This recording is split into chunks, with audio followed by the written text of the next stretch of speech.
Pocas sorpresas en las elecciones autonómicas de Aragón. Gana el Partido Popular, pero lo hace con un resultado peor que el conseguido en 2023 y pierde 2 diputados. El Partido Socialista continúa en caída libre y Pilar Alegría iguala el peor resultado histórico de los socialistas en tierras aragonesas. La sorpresa, aunque de sorpresa ya tiene poco, el crecimiento imparable de Vox. Los de Santiago Abascal duplican su presencia en la Asamblea y consiguen 14 escaños. También duplicando sus diputados la Xunta, que alcanza los 6 parlamentarios. Los grandes perdedores de la noche, además de los socialistas, Podemos y el Partido Aragonista, que se queda sin representación. Desde esta misma mañana, Jorge Azcón, quien sí ha ganado, pero quizá los resultados no son tan buenos como se esperaba con el adelanto electoral, comenzará a negociar con el resto de partidos políticos para esta vez sí conseguir un acuerdo de gobernabilidad que permita sacar adelante los tan ansiados presupuestos generales de la comunidad. Sobre la mesa, 2 escenarios. El más natural, un pacto con Vox. Aunque si en diciembre fue imposible, los populares deberán tomarse en serio las líneas rojas de Vox si no quieren acabar de nuevo en las urnas. El otro escenario, aunque muy hipotético, sería que Aragón Existe se abstuviera junto con Vox para que el bloque de la izquierda no sumara más que el Partido Popular. Una situación que a priori sería prácticamente imposible. A diferencia de Extremadura, Azcón sale debilitado porque necesita sí o sí el voto de los de Abascal. Pero si lo llevamos al terreno nacional, Aragón siempre ha sido el preludio de las nacionales y de nuevo, de cumplirse, el sanchismo podría estar más cerca que nunca de su fin. La próxima cita, en la que de nuevo, más que probable, Pedro Sánchez quedará retratado, ya tiene fecha y lugar. El 15 de marzo en Castilla y León. Y ojo, porque aquí los sondeos ya sí podrían dar un sorpaso de Vox sobre el Partido Socialista como la segunda fuerza más votada. Una sangría de pérdida de votos del Partido Socialista que parece ir a más y un crecimiento de Vox que no hace más que confirmar que la gente tiene claro que el cambio real comienza con ellos en los gobiernos.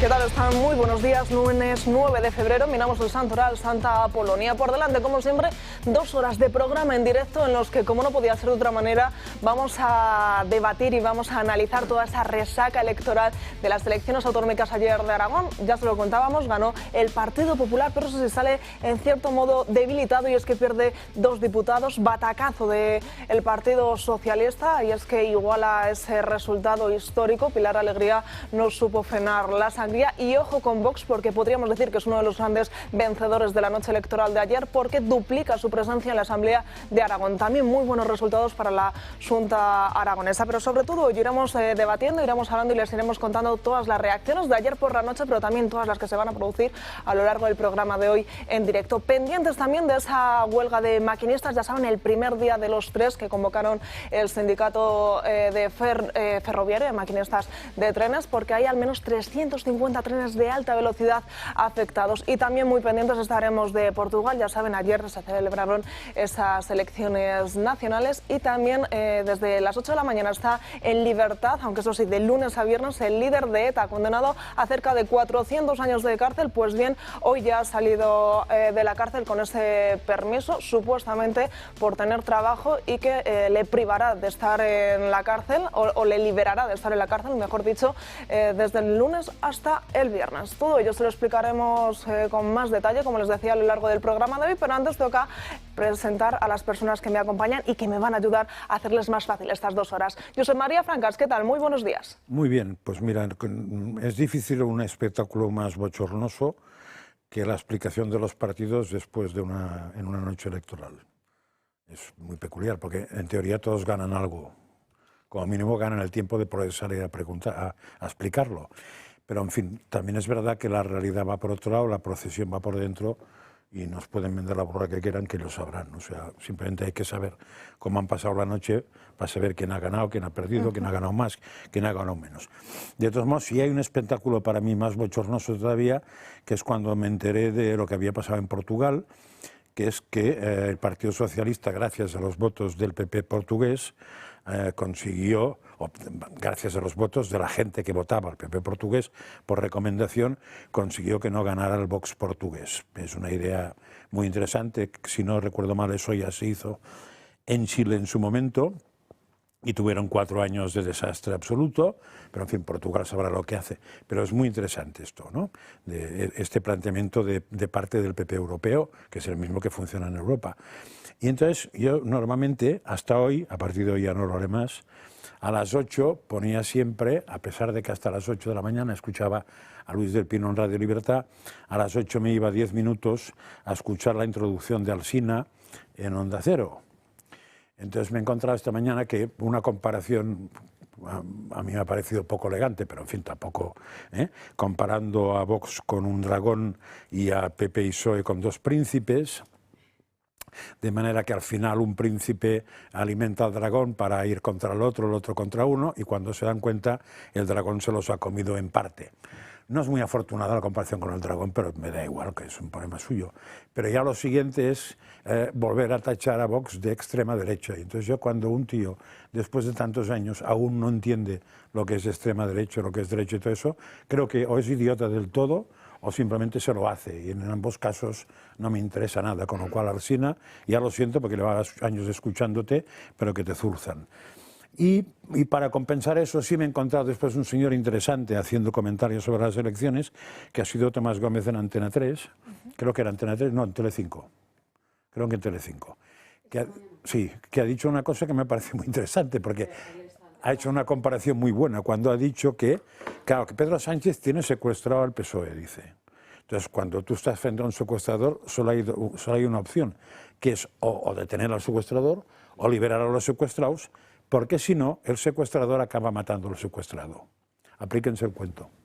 Yo, por apuntillar lo que tú decías, ayer también estuve escuchando parte de ese programa especial que Alsina hizo por la noche y decir que tampoco me convenció mucho. No me gustó su manera de abordar. Buscaremos otro. Independientemente de que considero que es un gran periodista, las cosas como son, pero sí que es verdad que ayer... Con ese planteamiento mental que no mejora, que no se adapta a la vida, no me interesa nada.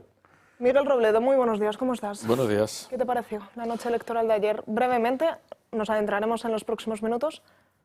Bueno, yo lo que resumiría es que el espacio electoral de la izquierda se reduce y está en retirada. O sea, yo no creo que Aragón se acuesta un día de izquierdas y se levanta de extrema derecha, ¿no? Yo creo que ese es el dato más importante, y que Sánchez pone otro clavo en su féretro político. Sin duda. Arturo Moreno, muy buenos días. ¿Qué tal? Te voy a decir buenas noches como te vimos ayer, pero sí, muy buenos días. ¿Qué te pareció la noche electoral? Bueno, simplemente constato un dato, es decir, la participación fue un 1% más. El PP ha perdido 13.000 votos, dato que no se ha escuchado mucho, y el PSOE 38.500, mientras que Vox ha ganado 42.000 o 43.000 votos, ¿no? Es decir, ese es el resumen cuantitativo. El resumen cualitativo se puede de alguna forma quizá a lo mejor resumir diciendo el Partido Popular convocó elecciones para mejorar sus resultados y lo que ha hecho ha sido empeorarlo, ¿no? Y es la segunda vez que pasa. Pasó en Extremadura, que el más beneficiado de la convocatoria ha sido naturalmente Vox, ¿no?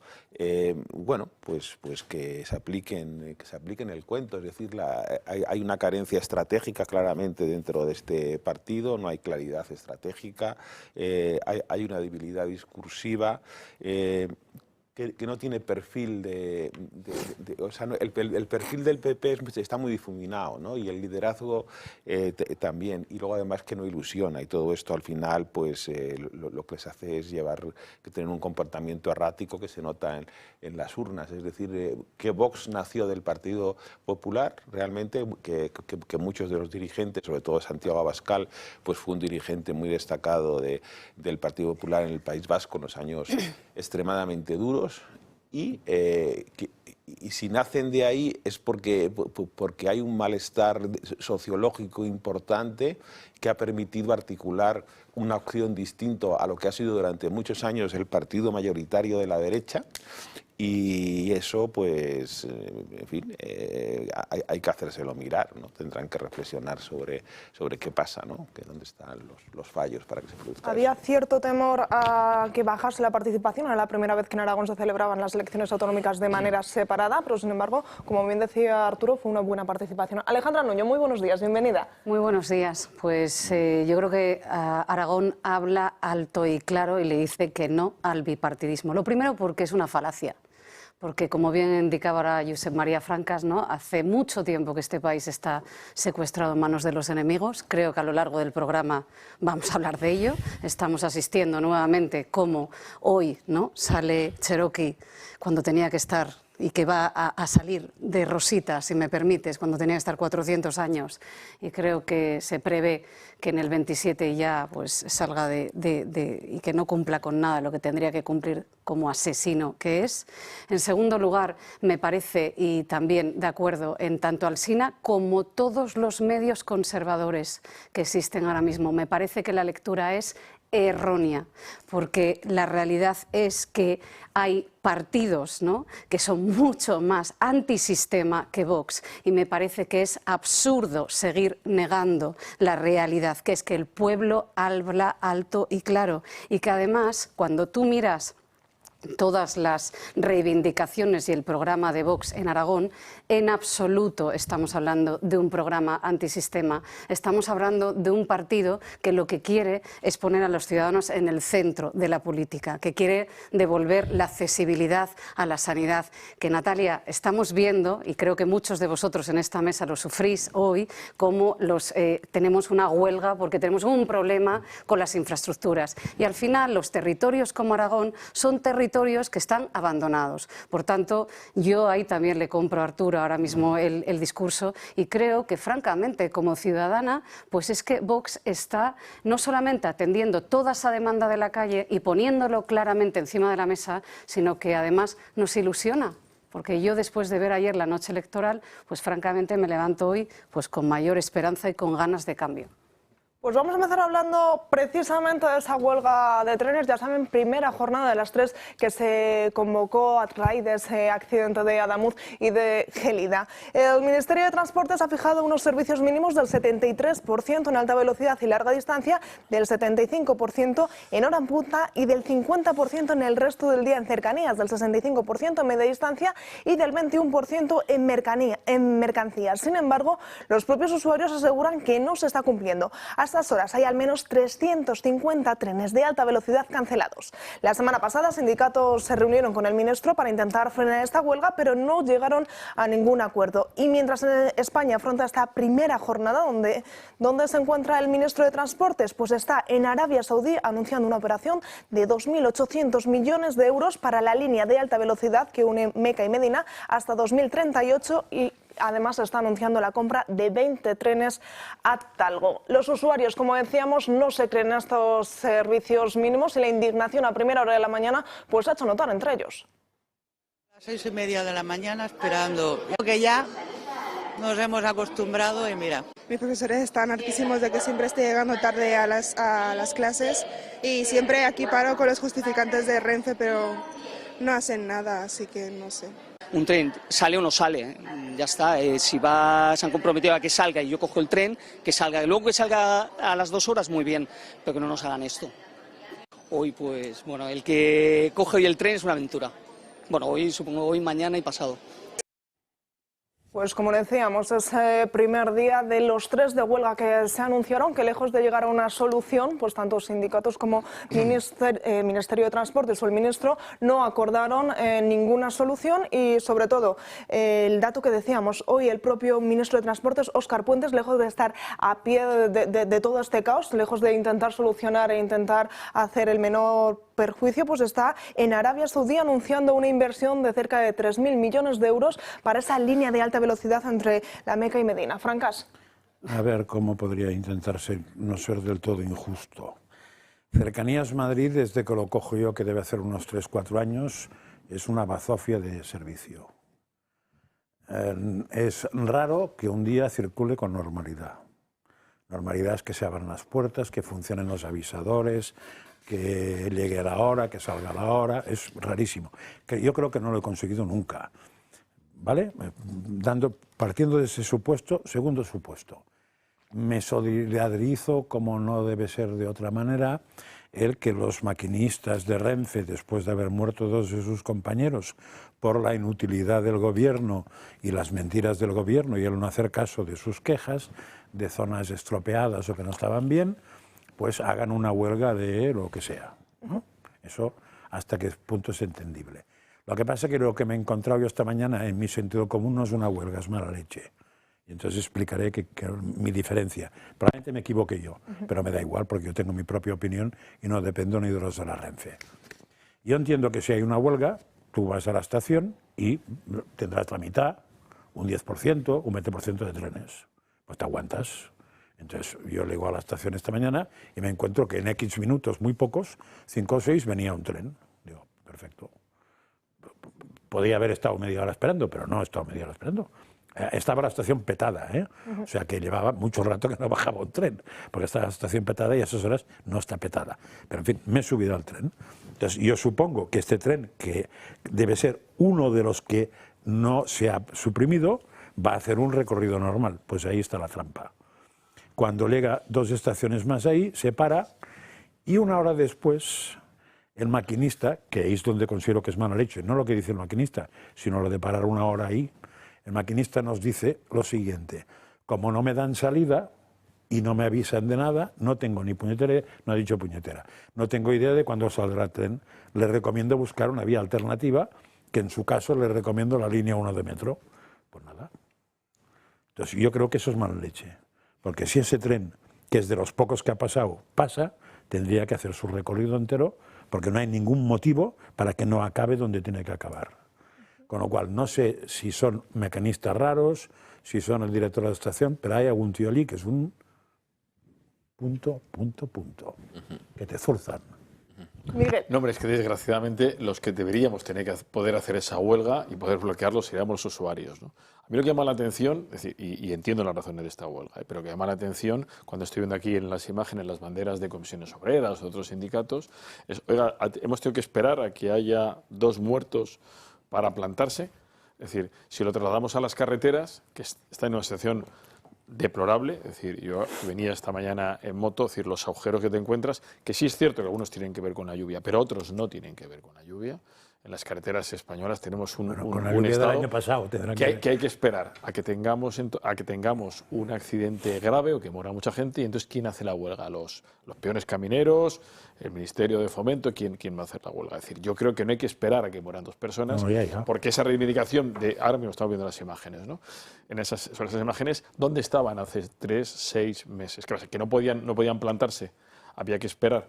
Pero claro, cuando ya te desborda, entonces te pones al frente de la manifestación, los mismos que salen a protestar por un tema de Palestina, que no creo que tenga que ver con las condiciones laborales de los trabajadores españoles o con cualquier cosa periférica. A mí eso es lo que parece grave, ¿no? Es decir, oiga, que los que tendrían que estar protegiendo, en este caso a sus maquinistas, no hayan salido antes, hace meses o hace años. Porque la situación, como tú decías, no es nueva ni muchísimo menos.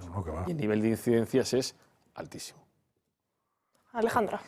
Pues mirad una cosa, y volviendo a Aragón, o sea, si estamos viendo, fijaos, en el 2019 precisamente Aragón, ¿no? Y hablando de esos territorios que están abandonados y entre otros, que cuando lees la geografía en términos económicos, cuando hablo de geografía secundaria, es cuando no reciben dotaciones, cuando no reciben las infraestructuras, por ejemplo, la accesibilidad que hablábamos hace poco.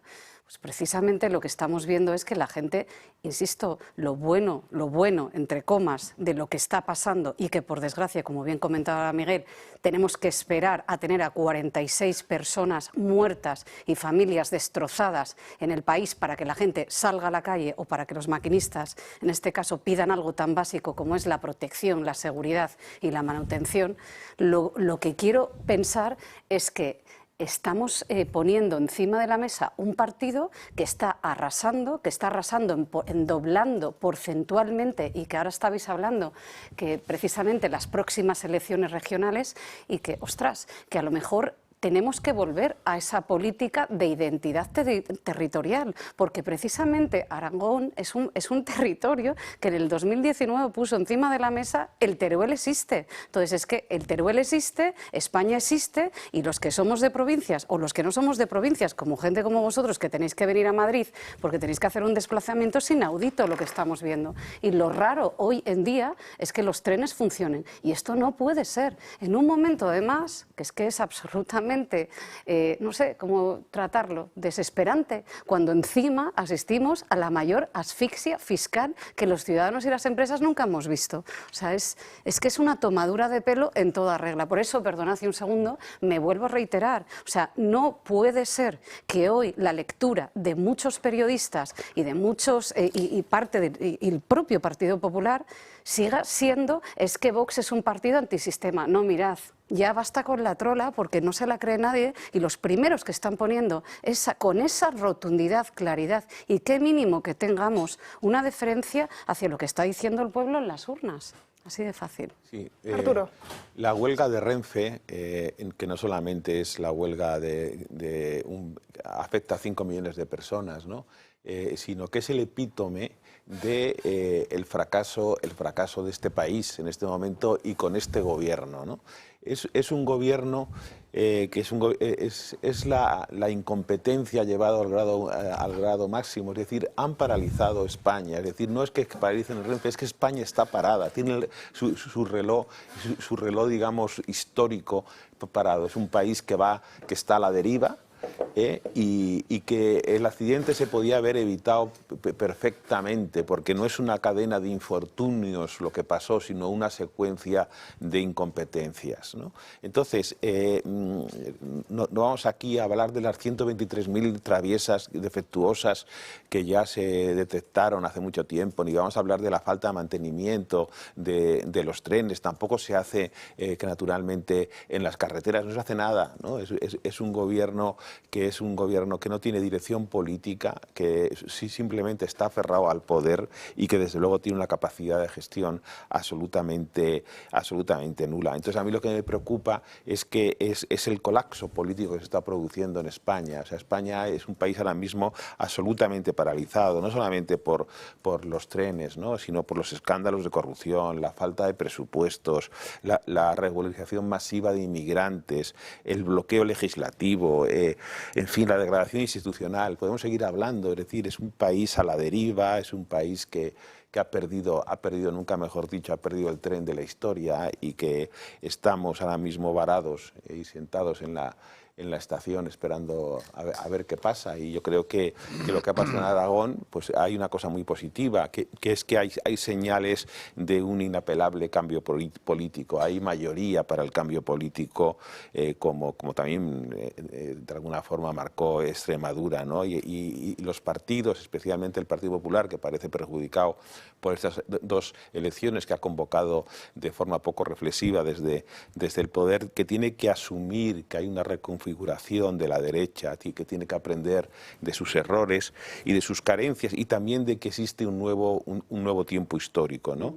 Y recordaba antes que gran parte una parte sustancial de los dirigentes de Vox, por lo menos en el emblema de Santiago Abascal, que proceden del Partido Popular, es decir, algo no funciona bien en este partido para que en unos pocos años, ahora mismo Vox, siguiendo lo que pasó ayer en este sitio en Aragón y el otro día en Extremadura, pues tenga el 18% del voto en comunidades donde no gobierna, ¿no? Y anuncio ya que Castilla y León tiene pinta de ser un auténtico terremoto político, el 15 de marzo, terremoto político. Así que vamos a ver que las tendencias se acentúan. Pero terremoto hacia el PP. Porque claro, el candidato del Partido Popular en una comunidad que llevas 30 y tantos años gobernando, que no tiene la misma fuerza. Sí, estábamos con la Renfe. Sí. Me habéis desconcertado, arriba. Perdona, Miguel, sí. No, eso, es decir. Sí, tienes razón. Que el terremoto puede ser hacia el Partido Popular. En una comunidad que llevas 30 y tantos años gobernando, donde tienes a un candidato que es mucho más, si quieres, con menos liderazgo, mucho más gris, y donde las cosas no están tan claras, ¿eh? Vamos a ver, porque lo que ha quedado claro, es que no sabemos cuál es el techo de Vox. Está todavía por explorar y la ola no para. Yo vuelvo a la Renfe. Muy bien, así me gusta. Sería interesante, aparte de lo que he dicho antes, que porque eso se actualiza cuando hay una huelga, ¿no? Que los que hacen huelga se plantearan como, diríamos, protestar contra el causante del problema y no contra el ciudadano que está secuestrado por exactamente no sé quién. Lo digo porque, sin pensar mucho, pero si tú pones los trenes a 50 por hora, por ejemplo, o 40 por hora, hombre, es evidente que jorobas al ciudadano, pero le jorobas más si no hay trenes. Y estás jorobando al tío que lo ha organizado, porque queda patente que hay una huelga. O seguramente mil otras maneras, pero lo de usar siempre al rehén ciudadano para darle la patada a otro, eso como mínimo es poco inteligente. Y probablemente podríamos avanzar un poco más y llamarlo de otra manera un poco más turbia, que igual a estas horas no sería la más prudente, aunque a mí soltar tacos tampoco es que me preocupe especialmente, pero no se me ocurre ninguno tan acertado que no sea muy malsonante. Se une a la mesa don Julio Ariza, ¿qué tal? Muy buenos días. Aquí estoy unido, fíjate. Unido a la mesa. Muy unido. Yo disfruté mucho con el programa de ayer, la verdad, estuvo estupendamente bien. Es que Arturo sabe mucho, joder. No, que va. Arturo sabe mucho. ¿Qué va?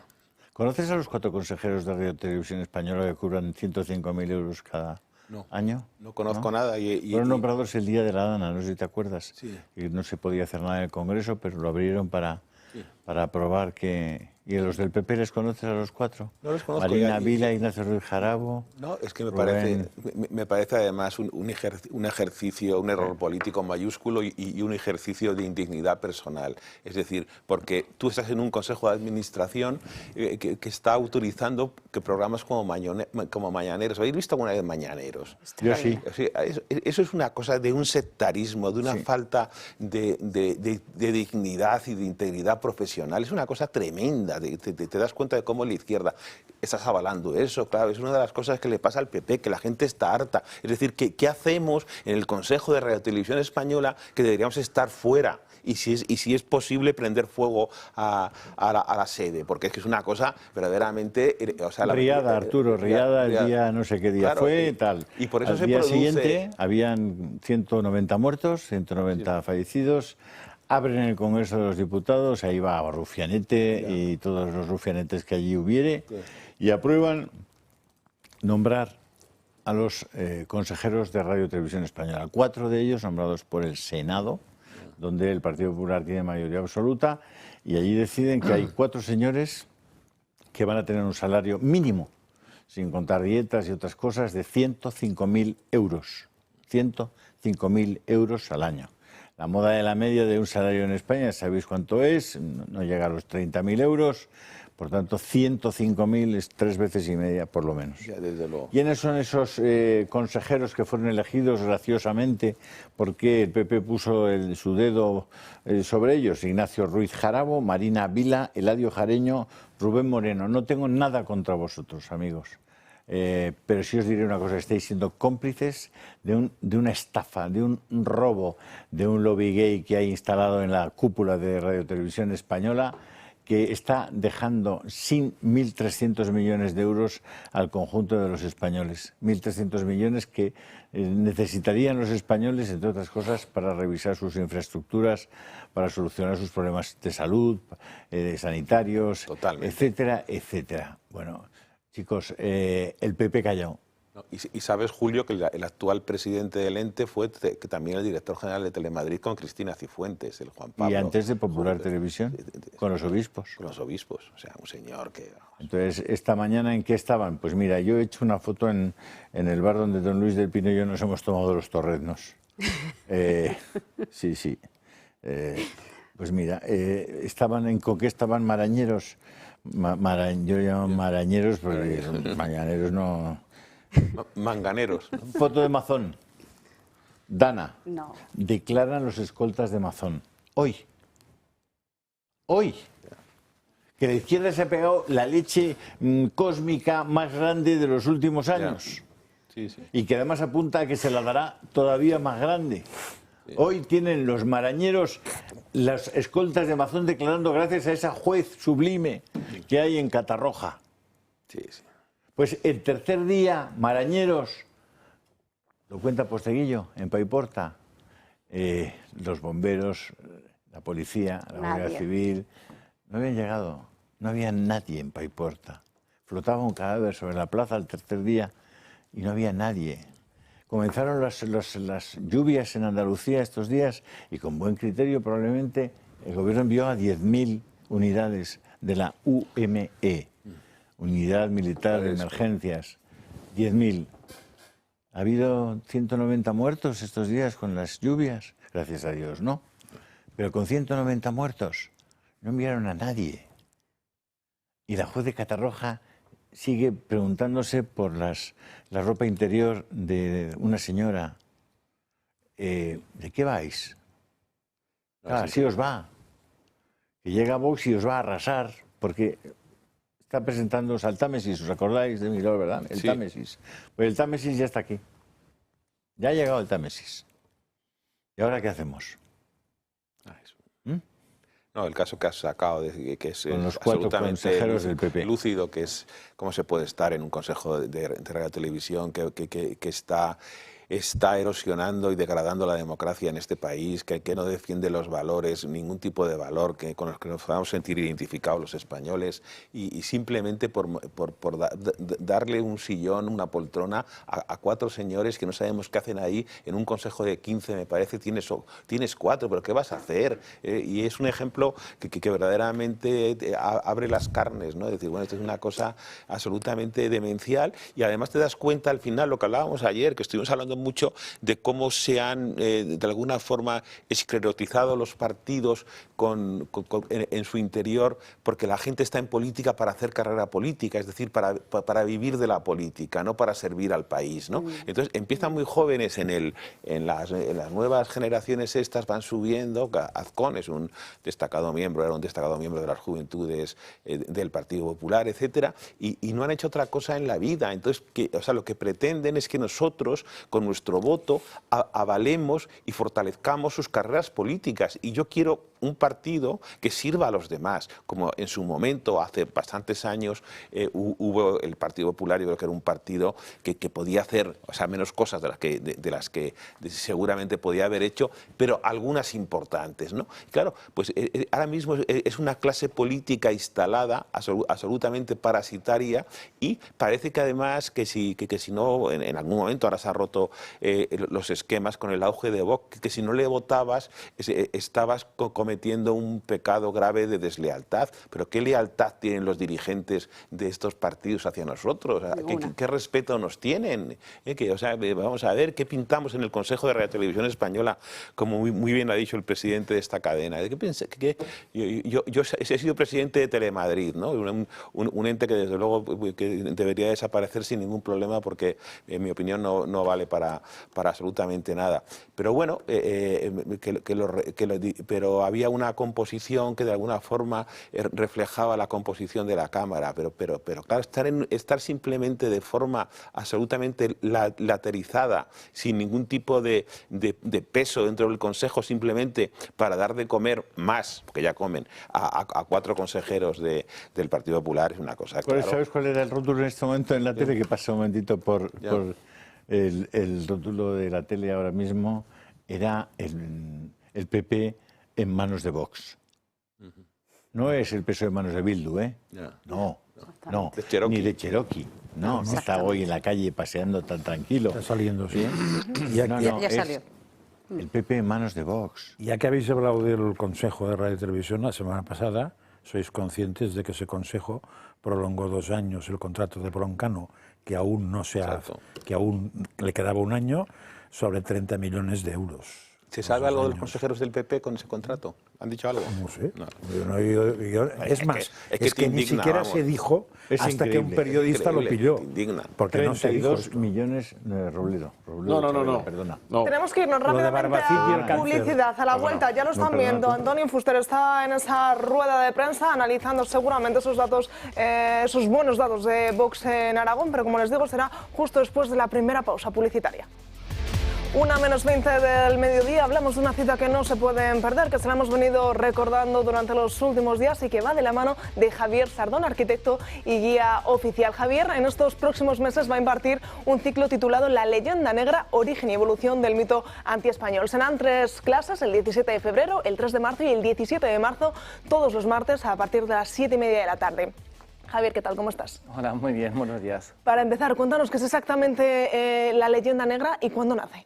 Bueno, de eso vamos a hablar el próximo día. De la leyenda negra todo el mundo, más o menos, a Dios gracias, ya sabe lo que es, ya se habla de ello. Es un estigma antiespañol que parte de prejuicios en algunos casos y en otros casos ha sido pues, fomentado por potencias extranjeras para luchar con lo que fue el Imperio Español. Y cómo nace es lo que vamos a tratar el próximo día. Vamos a empezar a tratarlo desde el punto de vista social, cultural e incluso religioso, que la Edad Media viene a ser casi lo mismo.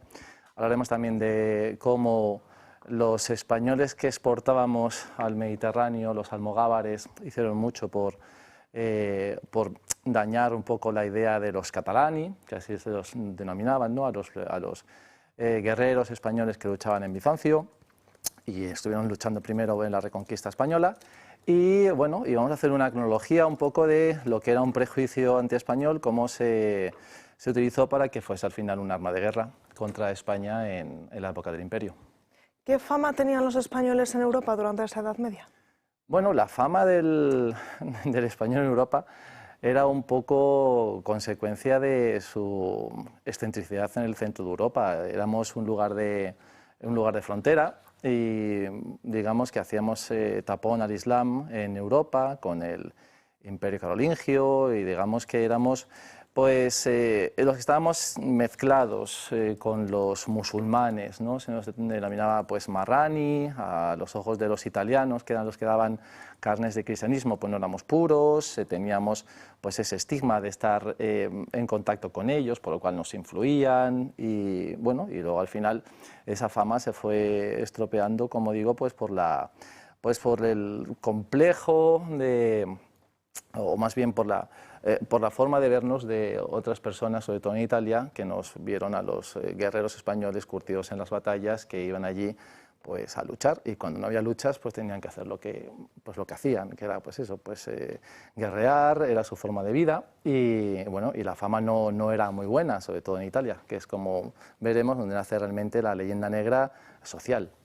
¿Con qué objetivo nace en su día esta leyenda negra? Bueno, yo creo que al principio no tiene objetivo, yo creo que al principio es un prejuicio, es una forma de ver al todo por la parte, ¿no? Es decir, lo que conocían de España en Europa pues era a través de la gente que viajaba. En esa época no se viajaba para hacer cultura o para ver cuadros en un museo, se viajaba pues por motivos de guerras y claro, esa es la imagen que teníamos. ¿Por qué se hizo? Pues yo creo que ya la leyenda negra nace como ya un complejo de ideas a exportar por los enemigos, sobre todo por los protestantes, para pues, ridiculizarnos, más bien casi convertirnos en bestias, porque es mucho más fácil luchar contra bestias que contra seres humanos. Entonces pues, se nos empieza a tildar pues, el duque de Alba que se comía a los niños por las mañanas, con Bartolomé de las Casas y su brevísima relación, pues digamos que no nos ayudó porque exageró hasta la locura, las matanzas de los españoles allí en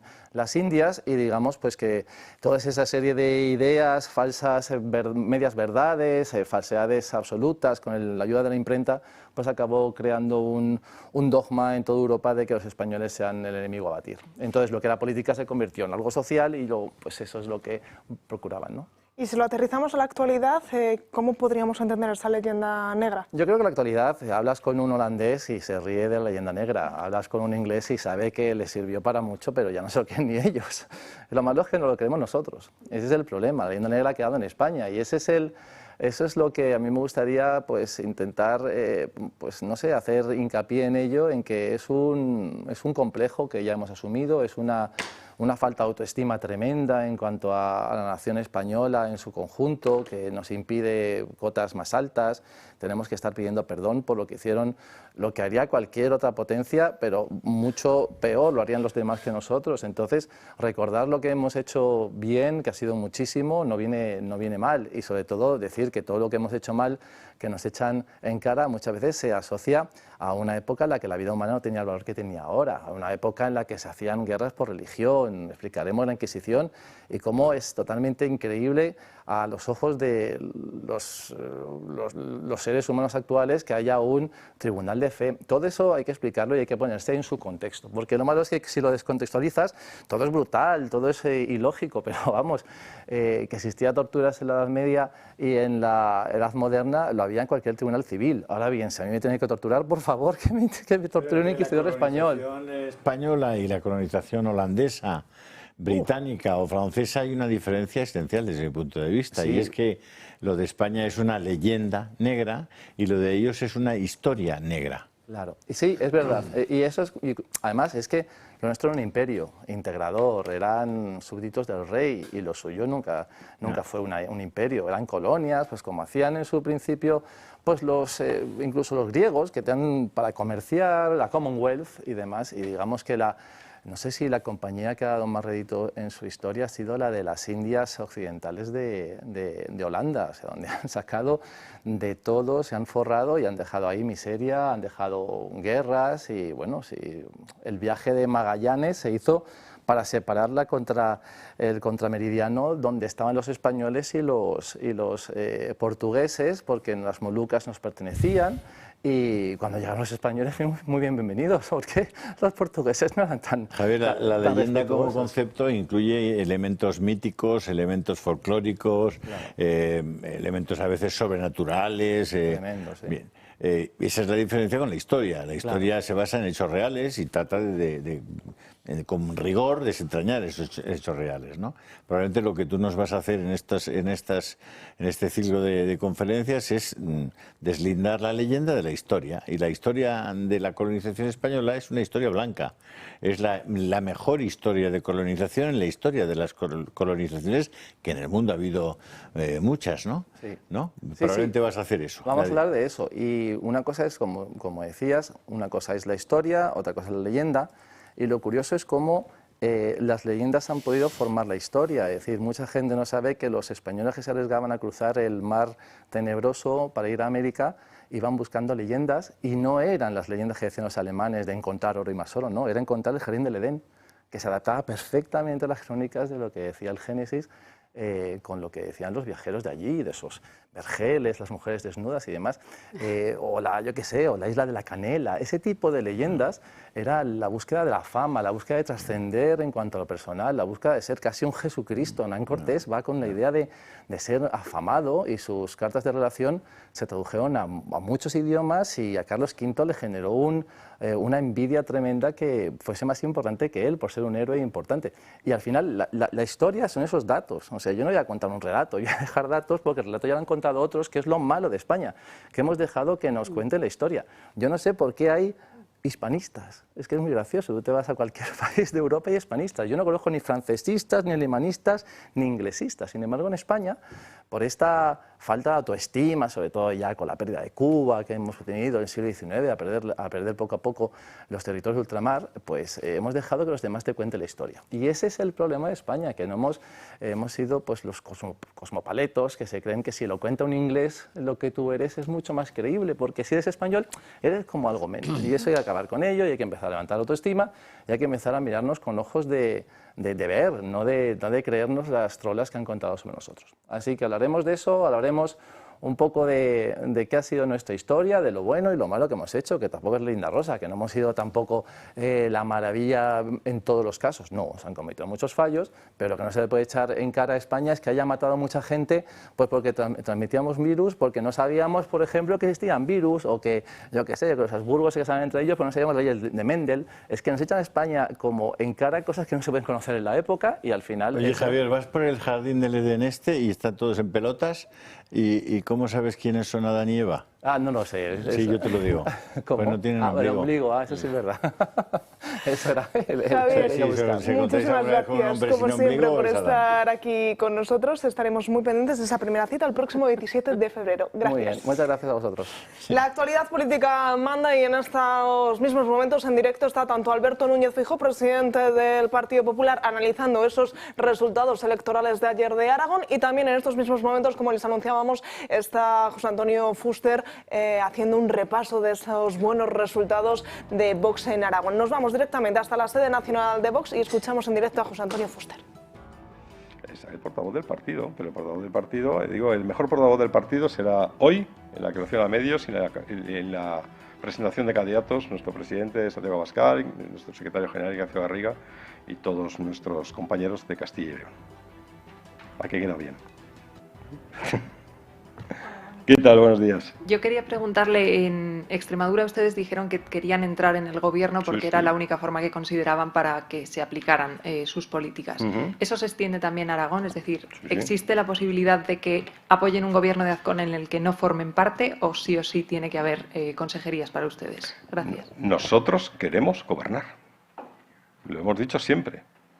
Pero no depende de nosotros, por desgracia, todavía no depende de nosotros. Ahora, depende del señor Azcón entender cuál ha sido el mandato de las urnas y entender que Vox está aquí para gobernar, pero que debemos tener unas responsabilidades muy claras, con presupuestos muy claros. Todo tiene que ser para poder aplicar las políticas que nosotros queremos aplicar y que ellos tienen que entender que son buenas para Aragón, igual que tienen que entender que son muy buenas para Extremadura. Entonces, si llegamos a ese entendimiento, todo será más fácil. Si quieren, por desgracia, seguir con las políticas equivocadas que causan esa despoblación, ese colapso de los servicios públicos y todo eso, ahí tienen, fantástico, 18 diputados del Partido Socialista o la Junta o lo que quieran. Desde luego con nosotros no contarán si quieren seguir por esa senda política. Pero si nos podemos entender, lo ha dicho Alejandro Nolasco esta mañana muy bien, hay que hablar. Claro que sí. Anda que no me he cansado ya de decirlo veces, que nosotros nos sentamos las veces que haga falta hasta secarnos la boca. Hablamos y hablamos y hablamos. Hablando de la boca. Muy buenos días. Buenos días. Quiero preguntarle sobre si han podido hablar con Jorge Azcón en las últimas horas, felicitarle o hacerle en persona ese ofrecimiento, ese guante para dialogar y poder pactar o no, cómo han sido los últimos contactos con Jorge Azcón. También quiero preguntarle por el resultado de Se acabó la fiesta, que ha acariciado el 3%. No sé cómo valora ese alza o si cree que a ustedes les ha podido robar voto, cómo puede valorar ese resultado de la formación de Alvise Pérez. Y también quiero preguntarle sobre cómo están las negociaciones en Extremadura después de esa, parece, rencilla entre Óscar Fernández y María Guardiola de las últimas semanas. ¿En qué punto se encuentran? Gracias. Con Jaime Azcón, con Jorge Azcón, perdón, los contactos. Bueno, ayer nuestro Alejandro Nolasco, lo primero que dijo fue felicitar al partido que ha ganado de aquella manera las elecciones en Aragón, por supuesto. Y creo que esta mañana ha sido también muy claro en un programa de televisión diciendo que, por supuesto, que estamos, pero tiene que ser él el que nos llame. Lógicamente, si él además va diciendo por ahí que ha ganado las elecciones, pues estaremos encantados de recibir su llamada para ver. Ha dicho él que iba a comenzar una ronda de contactos. Yo solamente espero que tenga el tino adecuado para saber a quién tiene que llamar primero, a ver que no le líen en Génova o en algún medio de comunicación. Pero bueno. En cuanto a lo que me ha dicho antes de la formación de Se acabó la fiesta, es que no hay. Es decir, nos roban. Es que nosotros. Es que nadie nos roba a nosotros nada. No es una cuestión de robar. Es una cuestión de si ellos convencen a un determinado grupo de electores, de votantes, pues fenomenal. Y si no han conseguido representación, pues que no han conseguido el mínimo para entrar, pero nosotros no tenemos un sentimiento patrimonial de los votantes que tuvimos o que podríamos tener. Nosotros tenemos un sentimiento de contractual con los votantes que tenemos ahora. Entonces, y de todas maneras, los partidos que que no tienen representación, arañan votos de todas las formaciones políticas, pero yo creo que también sacan de la abstención. Entonces tampoco, eso mismo ocurrió con las elecciones europeas cuando ustedes nos dijeron, ¿ha robado a Vox? No. Luego miraban los datos bien y había de todos los partidos. O sea, el dolor o el daño era para cada uno de los partidos, no era otra cosa. Así que no, pero vamos, no tenemos ningún problema, ya he dicho, no tenemos un sentimiento patrimonial de los votos, tenemos un sentimiento contractual. Firmamos un contrato con cada una de las personas que nos votan, punto. Y en cuanto, no hay rencillas en Extremadura, no es una cuestión de rencillas, es una cuestión de entender que lo que nosotros pedimos es muy razonable y lo que ofrecen ellos es muy insuficiente. Lo que ofrece la señora Guardiola es muy insuficiente, pero a nosotros es muy razonable. Entonces, si la señora Guardiola o lo que sea quieren alargar todo este proceso para ver si primero en Aragón, bueno, pues Aragón ha salido mal. Ahora quieren alargarlo a Castilla y León, bueno, pues Castilla y León esperemos también que salga la cosa fenomenal para Vox y que los castellanos y leoneses entiendan que necesitamos también mucho más Vox. Pero eso no tiene nada que ver. Pues ahí estábamos escuchando al portavoz nacional de Vox ese balance, ese primer balance tras conocer los resultados de Vox en Aragón. Sobre estas elecciones, pero también sobre una cita importante marcada en rojo en el calendario para todos los españoles, sobre todo para el sector de la agricultura y la ganadería. Vamos a hablar con el diputado de Vox, Ricardo Chamorro. ¿Qué tal? Muy buenos días. Buenos días, encantado de estar con vosotros. Quiero hablar de esa cita, de esa gran tractora, de esa movilización del miércoles, pero aprovechando que está aquí con nosotros, un pequeño balance sobre esos resultados de Aragón vividos ayer. Bueno, yo creo que ha sido un éxito para Vox, ha aumentado el doble de escaños. Yo creo que el Partido Popular, pues evidentemente se ha equivocado en la convocatoria de elecciones, ha perdido 2 escaños, el bipartidismo en general ha perdido 7, además el Partido Popular ha perdido cerca de 20.000 votos y esos 2 escaños, y yo creo que ha sido un golpe al bipartidismo, y precisamente vamos a hablar de eso, de la repercusión que ha podido tener todo el tema de esas políticas y esas agendas internacionales en contra del sistema productivo, el sistema agroalimentario, y por eso se va a convocar esta manifestación con el tema de Mercosur también, que ha impulsado el Partido Popular y el Partido Socialista en Bruselas y aquí en España también, en contra del sector agrario, y todas esas políticas que al final han hecho que la gente, la sociedad, haya percibido ya de una vez por todas que realmente el Partido Popular y el Partido Socialista pues parece que son las 2 caras de la misma moneda, ¿no? Es decir, se intercambian los papeles, y yo creo que eso se ha captado de manera muy clara en Aragón en las elecciones. Es decir, el Partido Popular, según sus encuestas, que le daban 30 y pico %, pensaban que iban a ganar mayoría absoluta, y realmente la realidad es totalmente distinta que el de los asesores y el de los expertos en demoscopia de Génova, y lo que ha ocurrido es la realidad. Es decir, el pueblo español está muy cansado del bipartidismo, de estos 40 años de bipartidismo y de esa ruina que ha hecho que el sector agrario y otros sectores productivos se estén arruinando, y de esos impulsos al Acuerdo de París, a la Agenda 2030, esos acuerdos de libre comercio, y que pues la gente ha reaccionado y ha apoyado una opción que ya es una alternativa al socialismo y es una alternativa también a ese bipartidismo y a ese Partido Popular, que al final es una muleta del Partido Socialista. Es decir, y lo ha hecho muy claro nuestro presidente, que ha hecho una campaña magnífica, igual que Alejandro Nolasco, lo ha dejado claro en todos los puntos donde ha ido, en todos los pueblos de Aragón donde ha estado, y yo creo que se ha captado perfectamente. Nosotros llegaremos a acuerdos para una alternativa al socialismo, no para mantener las mismas políticas con distintas caras y distintos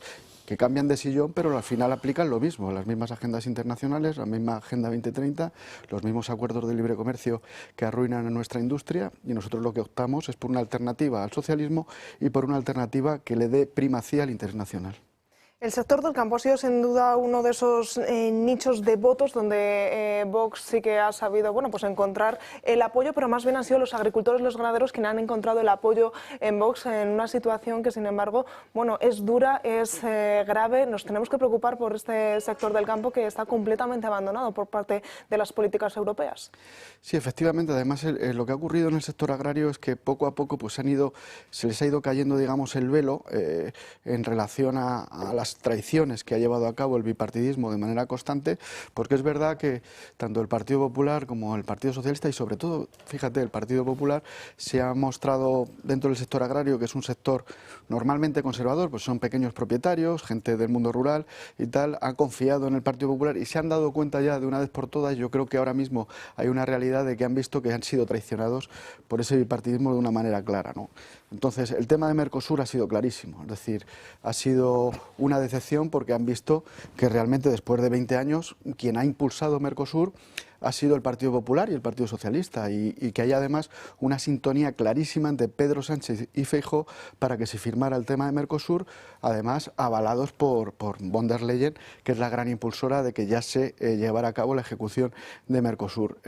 La votación que ganó Vox en el Parlamento Europeo, junto a otras formaciones en el Europarlamento, incluidos 33 eurodiputados del Partido Popular Europeo que se salieron de la disciplina del Partido Popular Europeo y votaron con nosotros para que se llevara a cabo la revisión en el Tribunal de Justicia de la Unión Europea del tema de Mercosur, pues ha dado lugar a que, además, por cierto, ninguno de los eurodiputados de los partidos populares europeos que votaron a favor de esa revisión, no había ningún español. Es decir, el Partido Popular español en bloque está alineado clarísimamente con Ursula von der Leyen en contra del sector agrario y a favor de Mercosur.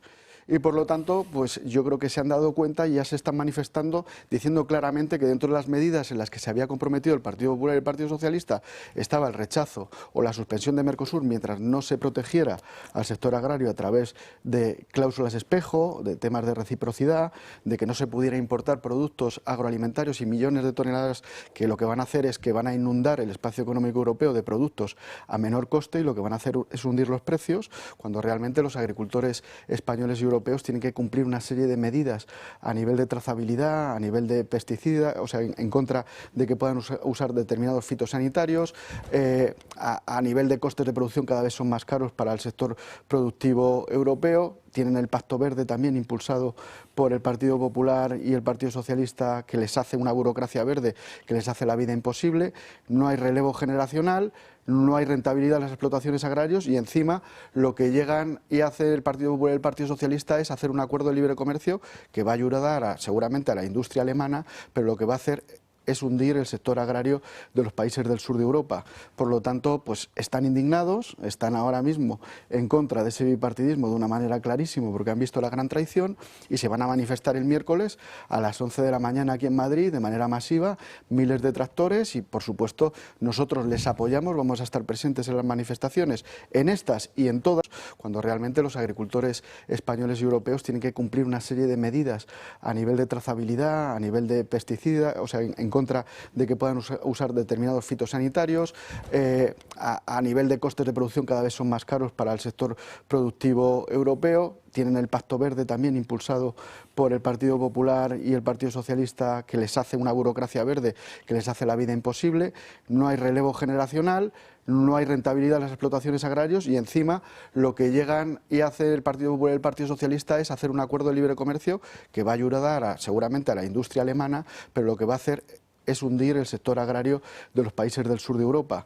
Por lo tanto, pues están indignados, están ahora mismo en contra de ese bipartidismo de una manera clarísima porque han visto la gran traición y se van a manifestar el miércoles a las 11 de la mañana aquí en Madrid de manera masiva, miles de tractores y, por supuesto, nosotros les apoyamos, vamos a estar presentes en las manifestaciones, en estas y en todas en las que hemos estado, para defender pues las demandas que ellos llevan a cabo, es decir, la suspensión de Mercosur, mientras no se respete al sector agrario, el sector productivo, que atenta contra la soberanía alimentaria. También se está haciendo un recorte de la política agraria común de un 22%, es decir, a la vez que firman acuerdos de libre comercio con países terceros de fuera de Europa, recortan la política agraria común, que era un pilar de la Unión Europea, un 22%, y están condicionando pues a los agricultores al final también a meter medidas ecofanáticas que lo que hacen es acabar también más con su rentabilidad. Les quitan también las compensaciones de la PAC y terminan arruinándoles totalmente. Por lo tanto,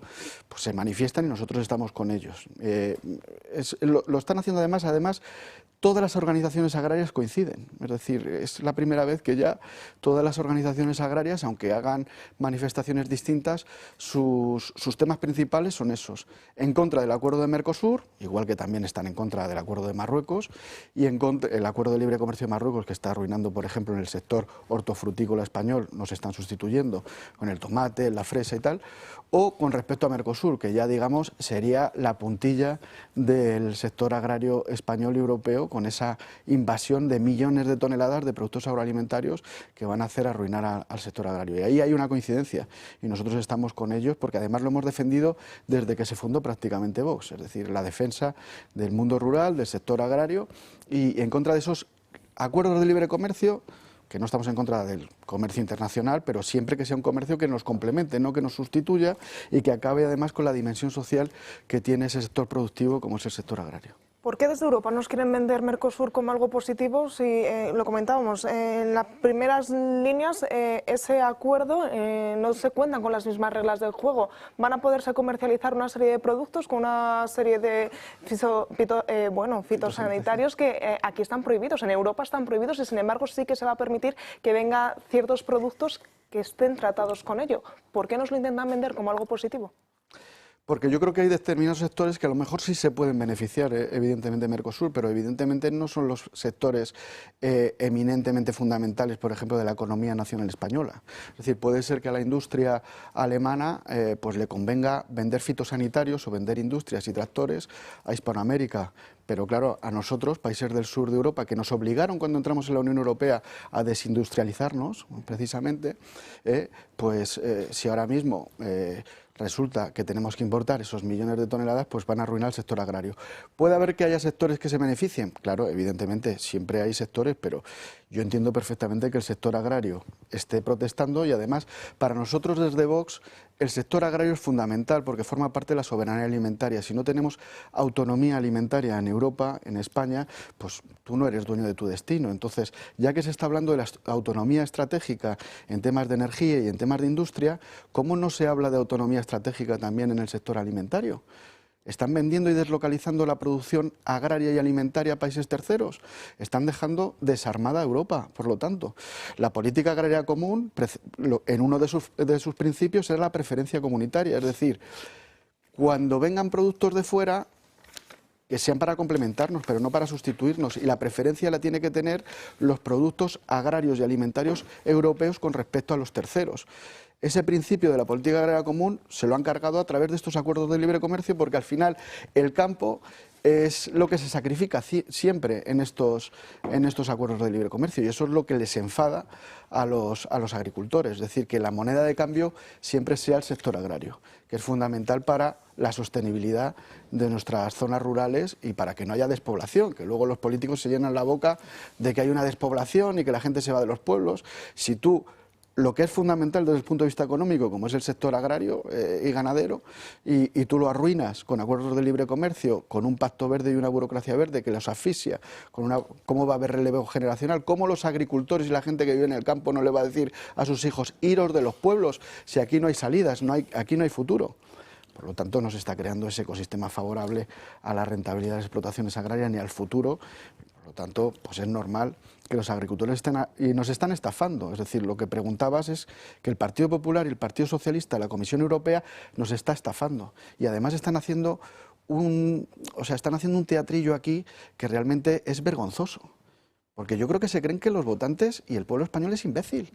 No, te lo digo en serio. Es decir, yo estoy leyendo algunos titulares y tal en relación a que Vox le ha salvado los muebles a Pedro Sánchez en las elecciones de Aragón. Y unas chorradas de gente ya de una época antigua que no entiende la sociología de España. Y con respecto a los agricultores, igual los han tratado como imbéciles durante 40 años. Pero lo que pasa es que los agricultores ya se han despertado y se han dado cuenta de que les llevan estafando mucho tiempo.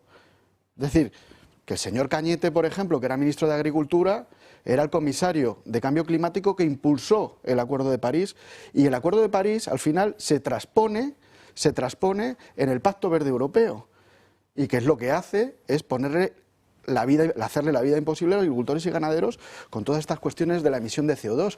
O sea, que un agricultor o un ganadero es el que emite CO2. Yo he llegado a leer que las sequías las provocan los agricultores por regar, por el regadío. Pero el CO2 no lo emiten los barcos y los aviones trayendo la fruta desde Chile. Exactamente. Pregunto. Claro que sí. No, claro. es que nos vienen las cerezas con, no, ¿cuánto que son? Creo que son 80 kilos de CO2 por tonelada. Exactamente. Esa huella de carbono parece que no les... Esa no importa. Esa no les importa. O sea, toda esta historia, pero las Ricardo, vacas sí. Las vacas sí. Empieza por... Le tiene una manía a las pobres vacas. Ya. Es verdad, el otro día le preguntaba yo a un chico, ¿pero todas las vacas tienen cuernos? Se quedaba así. ¿Todas las vacas tienen cuernos, Alejandra? Me pregunta. Fíjate cómo está la cosa. Todas las vacas tienen cuernos. Es que son vacas. Escucha, pero es que no sabemos ni de dónde viene la leche. No es del Tetrabric. Yo soy asturiana, ¿no? Es de las vacas. Yo soy asturiana. Riqueña, claro. No, te decía, porque es que no hay manera de explicarles lo del kilómetro cero. ¿Te acuerdas cuando toda esta historia empieza?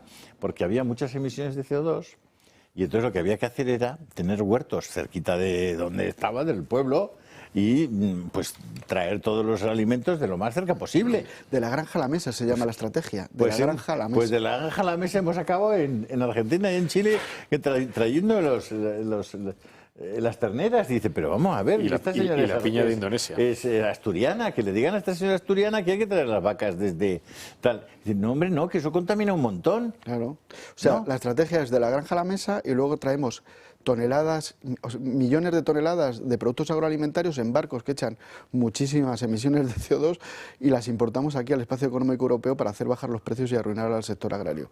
Es contradictorio totalmente. Además, ya hemos visto acuerdos de libre comercio que están arruinando al sector de los cítricos. Por ejemplo, el acuerdo con Sudáfrica, lo que os he dicho con el acuerdo de libre comercio con Marruecos. Pero decía Luis del Pino esta mañana que eso era porque los alemanes están empeñados en poder vender los coches a alguien. Eso es lo que he dicho, un poco más o menos. Es decir, sí. Claro, es decir, ¿a quién va a beneficiar el tema de Mercosur? Pues evidentemente a la industria alemana, que va a poder exportar todos sus productos industriales y sus fitosanitarios, ¿eh? Pero yo no sé, a los países del sur de Europa ya veremos. Y por ejemplo decían, bueno, es verdad que hablan español, evidentemente, y es un puente, digamos, en el que España podría ser fundamental, pero realmente, si tú abres todo el mercado... España ya tiene un buen posicionamiento en Hispanoamérica a nivel de sus empresas de toda la vida, desde hace décadas.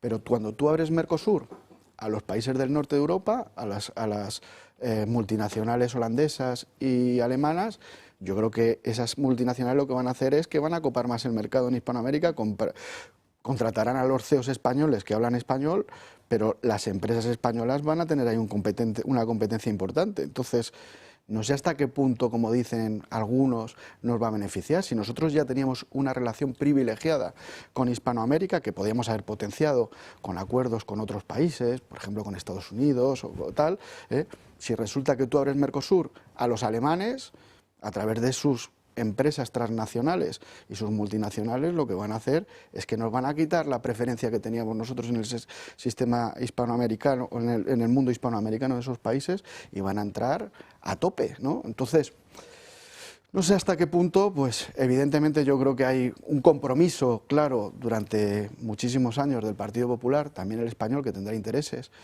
y ya hemos visto cómo juegan algunos eurodiputados con los intereses de China, de Marruecos y de otras lobbies, pues evidentemente pues ellos tendrán sus intereses. Evidentemente para los españoles yo no creo que sea positivo y mucho menos para el sector agrario. Por eso entiendo perfectamente que se manifiesten y nosotros les apoyamos y vamos a estar con ellos. Qué fácil parece, qué fácil lo explica y qué difícil o qué complejo es entender la postura que desde Europa están teniendo. Alejandra.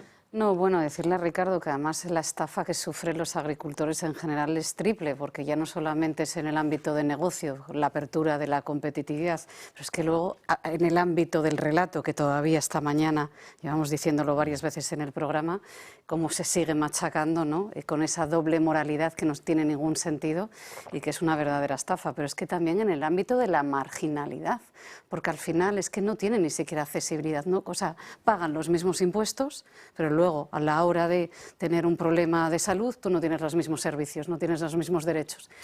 Como buena asturiana, que ya por desgracia no sabemos si las vacas tienen cuernos o no porque casi ni las vemos, pues verdaderamente es así, ¿no? Verdaderamente me parece una estafa por todos los lados y no tiene ningún sentido, ninguno.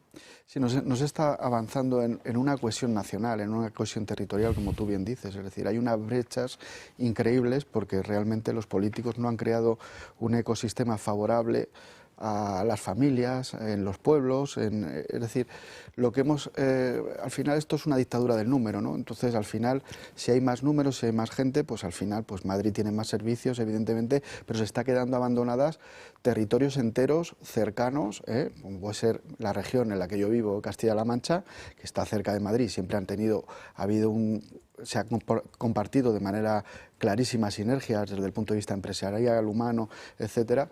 Pues ahora mismo, incluso con las autonomías, se ha puesto ahí una barrera artificial también entre la Comunidad de Madrid y el resto de Castilla-La Mancha, y luego pues no se está cohesionando el territorio. El sistema de cercanías, por ejemplo, que hay en Madrid no es comparable con el sistema, digamos, de trenes o de líneas ferroviarias que hay entre los pueblos de Castilla-La Mancha, que están totalmente abandonados, en regiones como Cuenca, que está absolutamente despoblada. Pero eso es otra cosa, Pero bueno, tiene mucho que ver con eso, es decir, que se ha olvidado lo que es la visión nacional en el sentido de cohesionar el territorio, cohesionar a través de infraestructuras. Lo estamos viendo con el tema del AVE, es decir, la falta de mantenimiento de determinadas infraestructuras. Lo estamos viendo también en el tema de los embalses, del tema de las obras hídricas, el tema de la soberanía energética. Hemos tenido un apagón.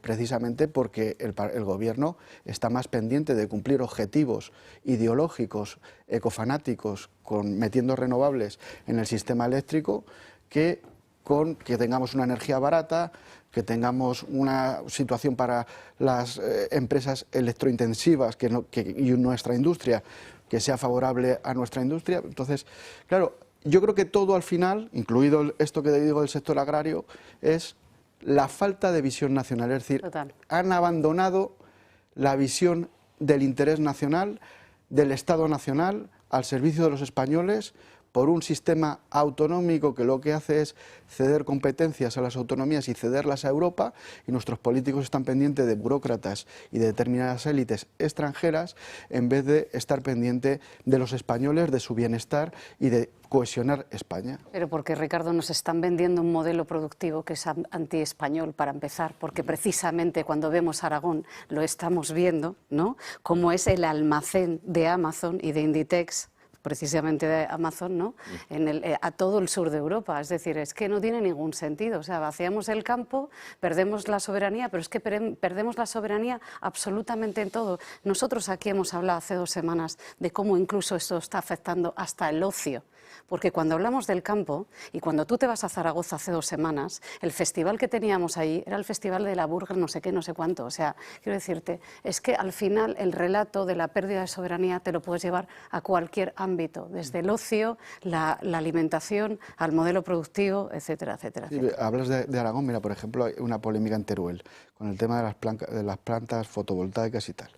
Y nosotros no estamos en contra de las renovables, pero, por ejemplo, tú ves la legislación en derecho comparado que tiene Alemania o que tiene Italia, y lo que dicen en Alemania es decir, nosotros estamos a favor de las renovables, pero no las pongan ustedes en suelos productivos agrarios, claro, que son suelos fundamentales para la producción alimentaria, para nuestra soberanía. En cambio, aquí en España se hizo una ley de transición ecológica, por cierto, votó el señor este de Teruel Existe y tal, y todos, menos nosotros de Vox, que lo que fomenta simplemente es el pelotazo en macroplantas fotovoltaicas, independientemente de dónde se pongan. Entonces les da igual que tengan que cargarse no sé cuántos millones de olivares, o que se cargue o que se lo pongan en suelos agrarios que son ricos en regadío, ¿no? Porque lo que importante es el pelotazo, el poner el tema de la planta fotovoltaica, pero no hay visión nacional.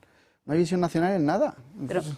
Pero brevemente, pero fíjate lo que acaba de decir Fuster, que me encanta. Nosotros estamos aquí para gobernar. ¿Qué hemos escuchado esta mañana, toda la mañana? ¿Qué hemos escuchado ayer por la noche? Que nosotros estamos aquí en la ternura de la promesa. Nosotros hemos venido aquí, queremos entrar en los gobiernos a cambiar precisamente todas estas políticas que lo único que está haciendo es hundir al país en todos los sentidos. Y no tiene ningún sentido. Sí, efectivamente. Nosotros hemos venido a gobernar, pero claro, no a servir de muleta para que cambien los sillones y sigan las políticas.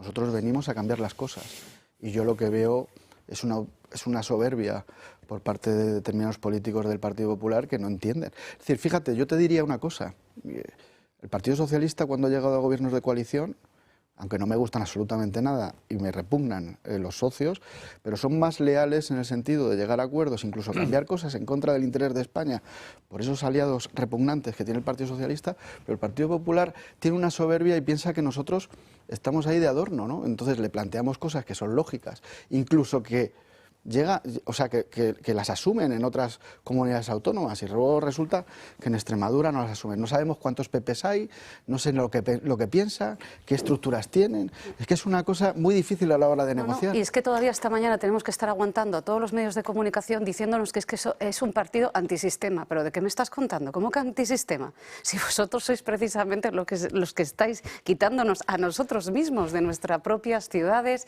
en todos los sentidos. Hombre, si le llamas sistema a esa alternancia que está arruinando España, que está cargándose a nuestro sistema productivo, nuestro sistema industrial, nuestro sector agrario, nosotros estamos en contra de ese sistema montado por una clase política que está traicionando a España y los intereses nacionales, por supuesto. Hoy estamos aquí Robledo y yo como con Sinner y Alcatraz. Sí. Estamos como en un partido de tenis. Ricardo, muchísimas gracias por estar con nosotros, gracias por explicarnos todos estos detalles que a veces se nos escapan y sobre todo gracias por seguir apostando y apoyando al sector agrario en nuestro país. Muchísimas gracias, un placer estar con vosotros siempre. Nosotros nos vamos a ir rápidamente a una pausa publicitaria y enseguida, ya sí que sí, nos adentramos en esas elecciones autonómicas de Aragón. 1:20 del mediodía, seguimos en dirección dando caña y ahora sí vamos a analizar esos resultados en los que, como les veníamos contando, el Partido Popular ganó, aunque perdió 2 diputados, mientras que Vox duplicó su representación. Y como era de esperar, pues batacazo casi histórico del Partido Socialista en Aragón. Las urnas en Aragón dibujan un escenario político poco cambiante en la comunidad. Unas elecciones autonómicas que fueron adelantadas tras la imposibilidad del Partido Popular de aprobar los presupuestos por las condiciones que Vox planteaba. Convocamos elecciones porque no somos como ellos. Convocamos elecciones porque la democracia tiene reglas. Sin embargo, una de las escasas conclusiones que se pueden extraer de este adelanto electoral es que el Partido Popular depende aún más de Vox de lo que hacía en la legislatura anterior. En 2 años y medio hemos pasado de 3 a 14. El Partido Popular de Jorge Azcón vuelve a consolidarse como la primera fuerza de la comunidad. Tic-tac, tic-tac.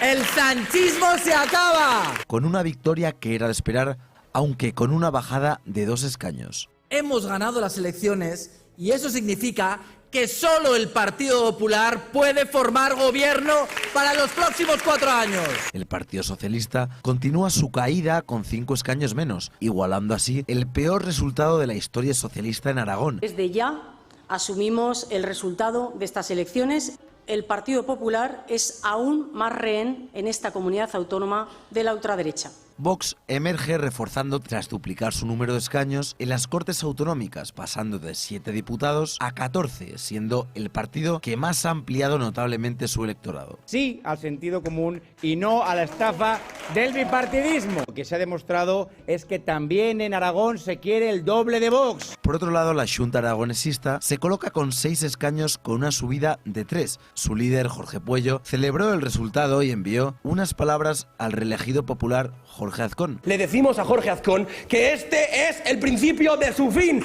que la izquierda aragonesa está más fuerte que nunca.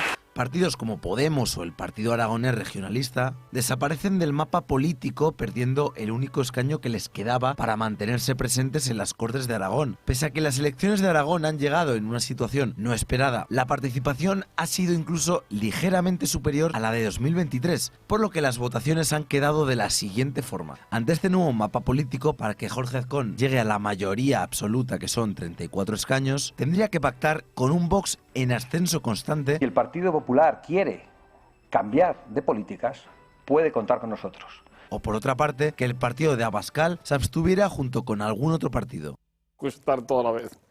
Y las reacciones de los líderes políticos nacionales no se hicieron esperar. Ahí están viendo la reacción de Pedro Sánchez, que escribía: enhorabuena a Jorge Azcón por su resultado en las elecciones en Aragón. Mi felicitación también para Pilar Alegría y el Partido Socialista de Aragón por su gran trabajo y compromiso por y para los aragoneses y aragonesas. Nuestro partido seguirá siendo la única alternativa progresista. También a través de X, a los pocos minutos de conocer prácticamente el 100% del escrutinio, se pronunciaba el presidente de los populares, Alberto Núñez Feijóo, que daba las gracias a los aragoneses por la alta participación y por dar al Partido Popular una nueva victoria. Felicidades a Jorge Azcón por el resultado. El Partido Popular consolida su liderazgo y el gobierno. Y hacia el Partido Socialista vuelve a sufrir una derrota e iguala su peor resultado. Acababa ese tuit con la pregunta: ¿cuántas debacles más necesita Sánchez para entender que ya basta?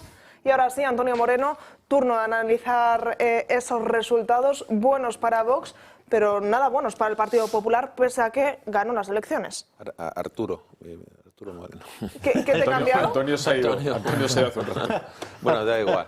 Antonio está muy bien. Arturo durante el día y durante la noche también me llaman Arturo. Era Asunción de día. Antonio de día, Asunción de noche. La nacionalidad única, vamos. Perdóname, Arturo. No, vamos a ver. Hay cosas que merece la pena recordar. Ante los cuernos de... Recordar, sí. Sería peor si le llamara Antonio Rubio. Primero, han votado 10.000 personas, el 1% más que en las elecciones autonómicas anteriores. Estos son 10.000 votos porque, como sabéis, que prácticamente Aragón ha sido llamado 1 millón. El PP ha perdido 13.000 votos.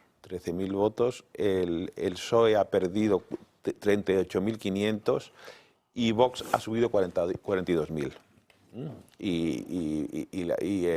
Que la Junta ha subido casi 30.000 también, que es una cifra también significativa. Pero ahí un poco eso lo dice todo, es decir, de pérdidas de votos, porque la gente se puede equivocar también en escaño, ¿no? Es que ganancias de apoyo popular y pérdidas de apoyo popular. Eso es básico. Y luego otro tema que quería decir es, en el eje derecha-izquierda, que en las elecciones, por ejemplo, en las generales fueron 50 del 2023, que la derecha tuvo 50,9% y en las autonómicas el 43,83%, había que compararlas con extras, pues la derecha, o sea, que incluyo a centro derecha, PP, Vox, lo que ha sacado estos de Salz y el Partido Aragonés, se va al 56,11, es decir, desde la anterior cifra, que era 46,83, que prácticamente 10 puntos. Y la izquierda, que tenía el 41,7% en las pasadas elecciones autonómicas, que baja al 37,9%, incluyendo Podemos, incluyendo Sumar, incluyendo todas, ¿no? Bien, un tema que para mí sí que me parece importante, aunque no sé si la gente ha reparado mucho. Si coges, por ejemplo, en la provincia de Zaragoza y coges el distrito de Delicias, que lo conocerá bien Julio, el distrito de Delicias, que es un distrito importante allí en Zaragoza, tiene el 28% de inmigración. Y ahí Vox ha sacado el 15,1%. En Zaragoza capital, que también tiene una inmigración importante, el 15,76%. Y sin embargo, en el conjunto regional, y básicamente por los pueblos pequeños y por las ciudades medianas, Vox se va al 17,99%. Es decir, que prácticamente saca pues cerca de 3 puntos más, que 2,80 que en el distrito de Delicias. ¿Y qué pasa, sin embargo? Pues que en el distrito de Delicias el PSOE, por eso les interesa mucho las regularizaciones masivas, en vez de sacar el 24,3, que es la media que tiene en Aragón y en Zaragoza provincia, saca el 27%, el 27 y pico por ciento, 3 puntos más, ¿no? Y es decir, que el tema de la inmigración es una cuestión que indudablemente, como se ha comentado aquí varias veces, eso tiene un efecto electoral, que será un efecto electoral a plazos, es decir, porque se va regularizando inmigración todos los meses, pero eso cambia la fisonomía electoral del país y cambia también la homogeneidad cultural de España, ¿no?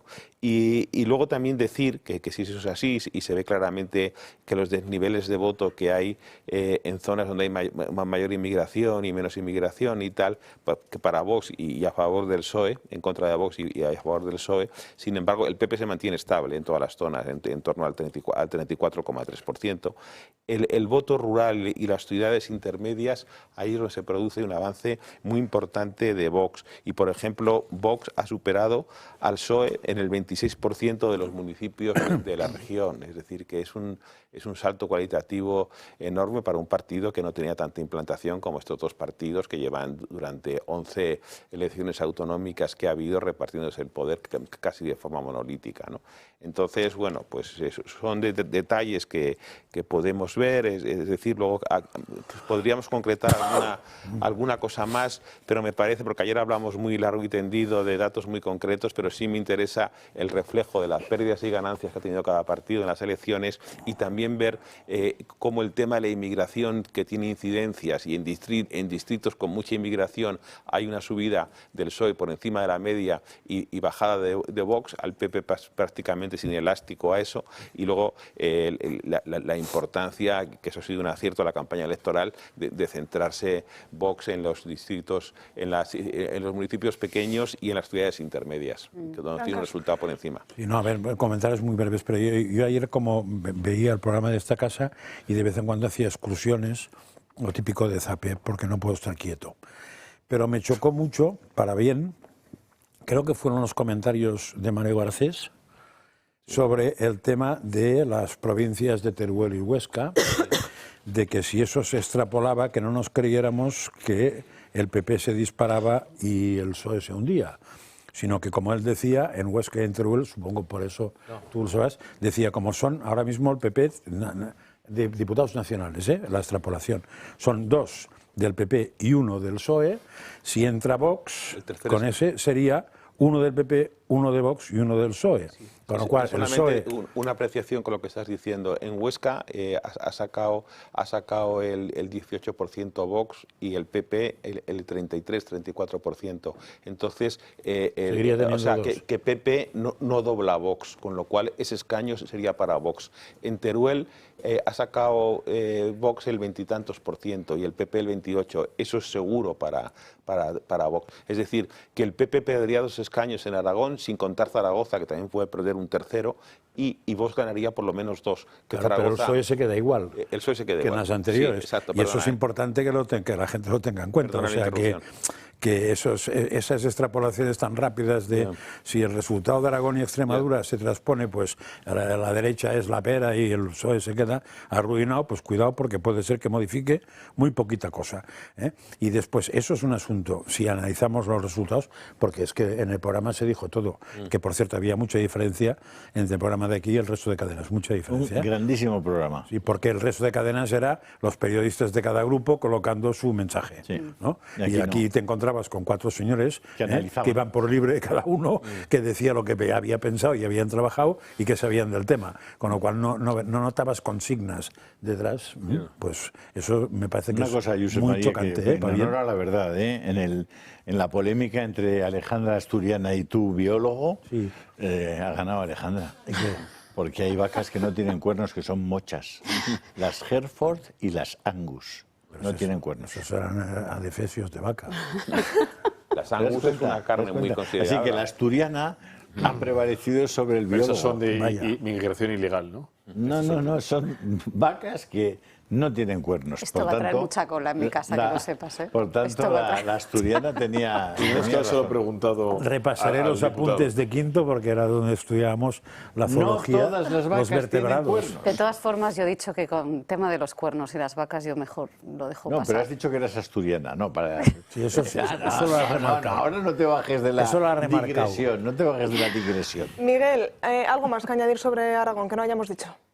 No, seguramente otro analista. Que María Guardiola hoy tiene mucha más fuerza que la que tenía hace 24 horas, porque mientras el Partido Popular en Aragón ha bajado, ella por lo menos porcentualmente tuvo, no tanto en diputados, que creo que fue un diputado más, pero porcentualmente ganó mucho más, ¿no? Pero en votos menos, ¿eh? En votos perdió votos.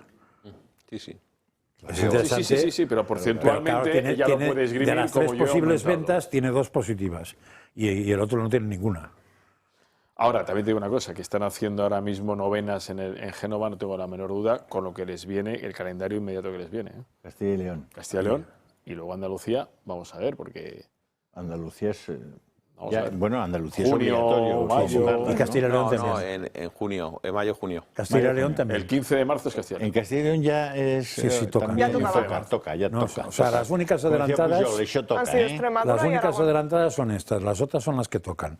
Pero, claro, quiere decir, se puede analizar esto y qué va a pasar ahora, que son análisis que tienen más Castilla y interés. León, que usted debe estar preguntando, ¿y vosotros por qué habéis anticipado las elecciones? Me habéis montado un lío, que yo estaba en un hombre feliz, con mi vaca sin cuernos. Ahora llamo a Azcón y digo, vaya machote, enhorabuena. Yo no sé dónde he oído que lo de que el Vox sea segunda fuerza en Castilla y León es bastante más fácil que en otros sitios. Bueno, vamos a ver, que fácil no es. Os digo cómo Menos está el difícil. tema. En las elecciones del 2022, el PP tuvo 31 escaños, el PSOE tuvo 30 y Vox tuvo 13. Es decir, que la subida tiene que ser considerable, pero es posible. Es posible con las tendencias que estamos viendo y por la especial circunstancia de Castilla y León, que es una tierra, yo creo que en cuanto a valores y a muchas más cosas, muy cercana a postulados de Vox, es posible que se pueda superar al PSOE, pero seguro y fácil no es nada. Es decir, que quiero Bueno, ponerlo. pero ahí en Castilla y León es donde sí podemos decir que todas las vacas tienen cuernos.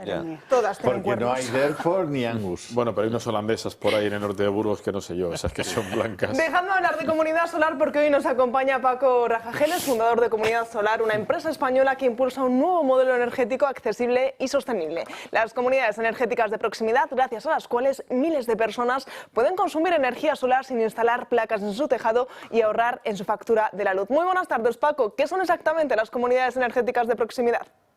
Hola, muy buenas tardes. Estoy impresionado con lo que saben los tertulianos sobre las vacas. Increíble. Bueno, las expertos en comunidades vacas de proximidad... Paco, ¿qué pasa? ¿Qué pasa? ¿Solo hay que hablar de electricidad aquí, macho? No. Hay que hablar de lo que haga falta. Pero vamos, el conocimiento sobre las Angus en especial me ha sorprendido. Bueno, Paco vamos se a lo las nuestro. come. Paco se las come. Sí, yo entiendo más de comérmelas que de razas de vaca, pero bueno. Paco, volvemos a las comunidades energéticas de proximidad. ¿Qué son exactamente? Vamos para allá. Pues es un mecanismo que nos permite la actual legislación dentro de la ley del autoconsumo. Existe una cosa que se llama autoconsumo compartido, que permite que hasta 2 kilómetros de distancia se pueda compartir una instalación fotovoltaica. Por lo tanto, se puede montar en un tejado. Las comunidades energéticas las montamos en tejados grandes, de pabellones polideportivos, de naves industriales, y esa energía que se está produciendo en ese tejado se puede compartir hasta 2 kilómetros de distancia con los vecinos o las empresas que hay alrededor, como si estuvieses teniendo esos paneles encima de tu tejado. Tienes exactamente los mismos beneficios porque no hay que pagar por esa energía que estás recibiendo a través de la red eléctrica, ni por la energía, ni por el transporte de la energía, que hoy en día se está convirtiendo en una de las partes más caras, si no ya la más cara de nuestro recibo de la luz. Está subiendo mucho el coste de transporte. Y al ser una instalación compartida hecha entre muchas personas, pues el coste de construirla es más barato que si uno se la hace individualmente. Entonces, en Comunidad Solar estamos aprovechando esa ventaja que nos da la legislación para intentar montar el mayor número posible de comunidades energéticas de proximidad. En eso consisten las comunidades energéticas de proximidad. Cuéntame qué más quieres saber, que te lo contesto. ¿Cómo puede alguien formar parte de una comunidad energética si no tiene esos paneles en el tejado? Pues es muy fácil. Entrando en nuestra página web verás todas las que tenemos disponibles hoy. Es tan fácil como verificar si hay una que esté a menos de 2 kilómetros de tu casa y a partir de ahí te das de alta. Nosotros nos ponemos en contacto contigo, te hacemos el estudio de qué necesitas, qué cantidad de paneles necesitas para tu consumo y automáticamente te damos de alta y hacemos todos los trámites sin que tú tengas que hacer absolutamente nada. O sea, no hay que hacer visitas técnicas a tu casa ni estudiar cosas complejas. Vemos tu factura, analizamos lo que necesitas y te hacemos una propuesta personalizada. ¿Y permites la opción de comprar o de alquilar?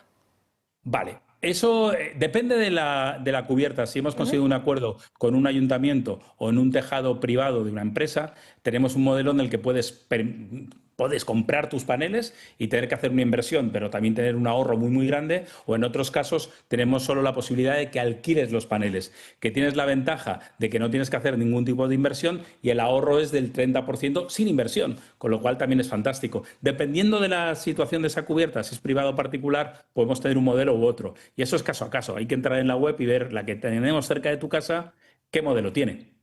Pero Paco, ¿qué beneficios reales obtiene alguien que se une a una comunidad energética de proximidad? Vale, el beneficio real es como si tuvieses los paneles en tu casa. Estás recibiendo esa energía y, por lo tanto, no estás computando en tu factura de la luz como que estás consumiendo esa energía. Cuando uno pone paneles en su casa, lo que hace es que está recibiendo directamente en su red local una cantidad de energía que no está cogiendo de la red. Esto funciona exactamente igual. Aunque es la red la que se está transportando esa energía desde los paneles que están instalados a menos de 2 kilómetros de tu casa, desde un punto de vista de pago de números, esa lectura que está teniendo tu contador de energía que está entrando se descuenta de la misma lectura de generación que están teniendo tus paneles en el otro tejado. Por tanto, haces que una especie de cuenta plana de una cosa con la otra y te descontamos todo eso en tu factura de la luz. Por lo tanto, el ahorro es muy, muy sustancial porque no estás consumiendo energía del mercado eléctrico. Y si alguien nos está viendo en estos mismos momentos y quiere informarse o saber si puede unirse a una comunidad energética, ¿qué debe hacer? Lo más fácil es llamarnos al número de teléfono que aparece subtitulado o entrar en nuestra página web, dejarnos un formulario de contacto y te buscamos, te llamamos y te intentamos ayudar en todo lo posible para que veas todas las opciones que tiene Comunidad Solar para ti y cuál es la que más te conviene. Así que yo animo a todos los espectadores que entren en nuestra página web y se inscriban o que nos llamen por teléfono y ahora les atendemos. O sea que, Paco, si la gente no baja el precio del recibo de la luz cada mes es porque no quiere. Básicamente es porque no quiere, sí, por comodidad, porque no le preocupa mucho, está a otras cosas. Hoy en día hay soluciones y nosotros tenemos un montón para todos los que nos están viendo. Así que animo a que todo el mundo lo pregunte y vea qué tenemos para él. Pues Paco, como siempre, muchísimas gracias y seguro que en estos minutos vais a recibir un montón de llamadas para intentar al menos solucionar esa factura de la luz. Gracias. Y además seguridad, para quedarte seguro ante apagones y estas cosas locas. Tan importante. Muchísimas gracias, Paco. Nosotros nos vamos a ir rápidamente a la última pausa publicitaria del día de hoy y seguimos aquí, en Dando Caña. 2:15 del mediodía, seguimos aquí en directo. Nos ponemos serios para hablar del ex jefe de ETA, de Cherokee, porque desde esta misma mañana estaba condenado a 400 años, prácticamente 400 años de cárcel, pero sin embargo, desde esta misma mañana cuenta con permiso para salir de prisión de lunes a viernes. El motivo, supuestamente, por tener un trabajo. Gabriel Serrano nos amplía toda esta información. El gobierno vasco ha concedido la semilibertad al etarra Garaikoitz Aspacio Rubina, alias Cherokee. Es uno de los dirigentes más sanguinarios de la banda terrorista porque tiene a sus espaldas, entre otras, una condena de 377 años, por 20 delitos de asesinato en grado de tentativa, 18 años por cada uno, y por un delito de estragos terroristas. En total, su condena llega hasta los 400 años. Ahora va a disfrutar de los beneficios propios del tercer grado sin haber dado los pasos adecuados para llegar a él. Fue capturado en 2008 en Francia, donde empezó a cumplir su condena, pero más tarde fue trasladado a España al penal de Martutene, en San Sebastián, para ser juzgado por casos pendientes que él tenía con la justicia y todavía tiene varios procedimientos pendientes, como he dicho. También se le vincula con el atentado de la T4 en Madrid en diciembre de 2006 y según el Departamento de Justicia esto se ha hecho posible ya que no se trata de un tercer grado, sino una fórmula intermedia, dicen, dirigida a la preparación para la salida de prisión que se concede cuando el cumplimiento de la condena está ya muy avanzado. El colectivo de víctimas del terrorismo censura esta semilibertad mediante el artículo 100.2 y alerta de una amnistía encubierta a los presos de ETA. La aplicación de este artículo permite compatibilizar el cumplimiento de la condena en segundo grado con salidas controladas para actividades laborales o formativas sin que ello suponga la concesión del tercer grado. El interno, en este caso Cherokee, tiene que regresar al centro penitenciario para pernoctar y seguir un plan individualizado, como dicen, aprobado por la Junta de Tratamiento. Dicen que esta política penitenciaria con los presos de ETA del gobierno vasco supone la culminación de la última exigencia de ETA que queda por cumplir, que es, en palabras de la propia Izquierda Abertzale, vaciar las cárceles. Denuncias que no se les exige arrepentimiento ni desvinculación del entramado social y político que legitima y vanagloria el terrorismo. Hay una impunidad de los asesinos de nuestros familiares y esto es lo que que ha dicho la presidenta del colectivo, Consuelo Ordóñez. Para su libertad, Cherokee, el interno, en este caso, está obligado a facilitar un plan de ejecución en el que se demuestre que va a trabajar o llevar a cabo labores de voluntariado con sus horarios correspondientes. Cherokee nunca ha mostrado arrepentimiento por toda la sangre derramada y ahora será libre de lunes a viernes. ¿Cómo es posible que, condenado a prácticamente 400 años de prisión, ingresa en el año 2008, que es cuando es detenido, y sin embargo, Julio, hoy mismo ya hemos podido ver, minutos antes de las 8 de la mañana, esa salida de prisión para ese permiso? Porque la justicia no es para igual para todos. No hay una justicia que efectivamente tenga la venda sobre los ojos. La justicia en el País Vasco ya le han quitado la venda de los ojos, mira y decide quién sí y quién no. Esa es la justicia en el País Vasco, sin venda.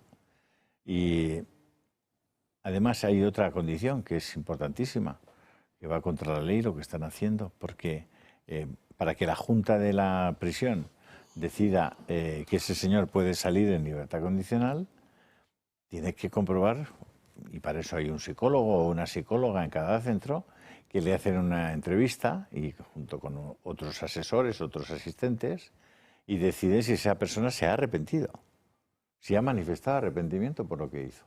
En este caso, por haber matado a personas inocentes. Y este señor no ha manifestado en ningún momento, como bien ha dicho Gaby, ningún arrepentimiento. Por tanto, no hay ninguna razón para que este señor esté en la calle. Ninguna razón. Es una ofensa a las víctimas, a sus familias, al conjunto de la sociedad vasca que no está podrida, a la que no está podrida, porque hay una parte muy importante de la sociedad vasca que está completamente podrida, destrozada por el odio. Y ese es ahí lo tenéis, es un señor cuyo corazón late por el odio a lo que no piensa como él. Es realmente terrible. ¿Sabes lo que es peor? Esto es Sánchez. ¿Sabes lo que es peor de eso? Que a mí no me ha extrañado nada.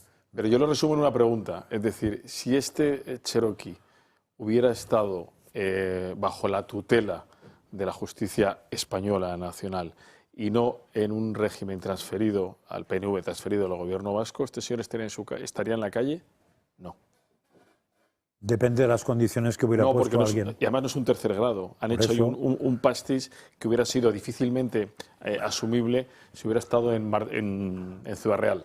Yo creo que eso dependería de las condiciones que pusiera Bildu, porque se transfirió eso, porque están en el País Vasco, porque eso lleva bastantes años funcionando. Hablamos de un jefe de ETA. Sí, pero que, a ver, no debe ser tan escandaloso como Cherokee, pero que lleva muchos años funcionando, y no estoy hablando de 5 ni 10, sino más tiempo, en que estaba claro que los presos iban apareciendo por no se sabe qué, en Martutene, creo que es la cárcel que está por ahí cerca de Vitoria, ¿puede ser? Sí. Y que de ahí iban saliendo, más o menos, con mucha discreción, sin que se supiera nada. Yo no sé qué criterio aplicaban, pero eso es evidente que justicia ya no funciona, porque interviene el poder político, y que eso depende de las condiciones. En Cataluña la condición ha sido la amnistía y aquí la condición ha sido esta otra, nombres y apellidos. A mí lo que más asco me da es que no me ha extrañado nada oír esta noticia. Es más, incluso he dicho, aún no lo dejaban salir, porque creo que todos teníamos claro, cuando se hicieron las transferencias, de que eso estaba hecho para esto, para que salieran. Es decir, que todos los que están por debajo de 400 años tendrán que estar saliendo ya. Y habrán salido. Es que probablemente habrán salido con otra condición, ni siquiera esta, porque eso es bastante buena esta condición, o sea, te dejan salir y te ponen el piso gratis, que es ahora mismo lo más difícil en España, con lo cual... Sí. Alejandra, es ironía, ¿eh? Como es ironía que nadie... Ábalos en la cárcel.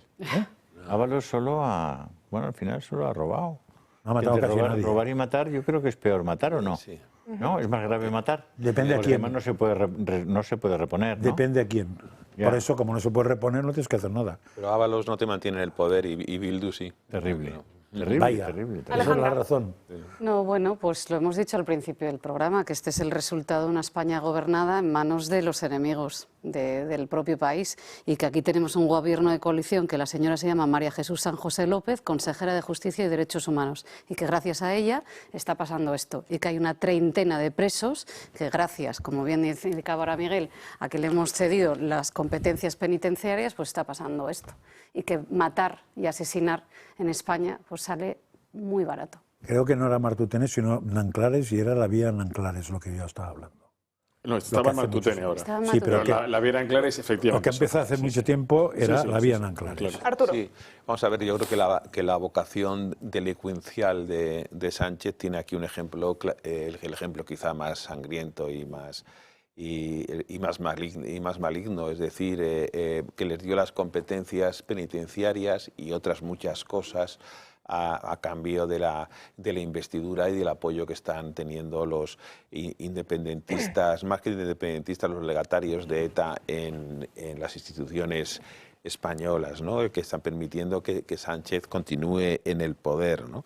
Ese papel preponderante absolutamente de Bildu en la política española, que es el pivote. El otro día les dio también, por ejemplo, en un tema importante, me parece que era el tema de los desahucios, pues que prácticamente fueron ellos los que anunciaron las medidas. Es decir, es un socio, quizá el socio, y hasta ahí llega la degradación que más fiable de Sánchez y del Partido Socialista en estos momentos desde el punto de vista político, ¿no?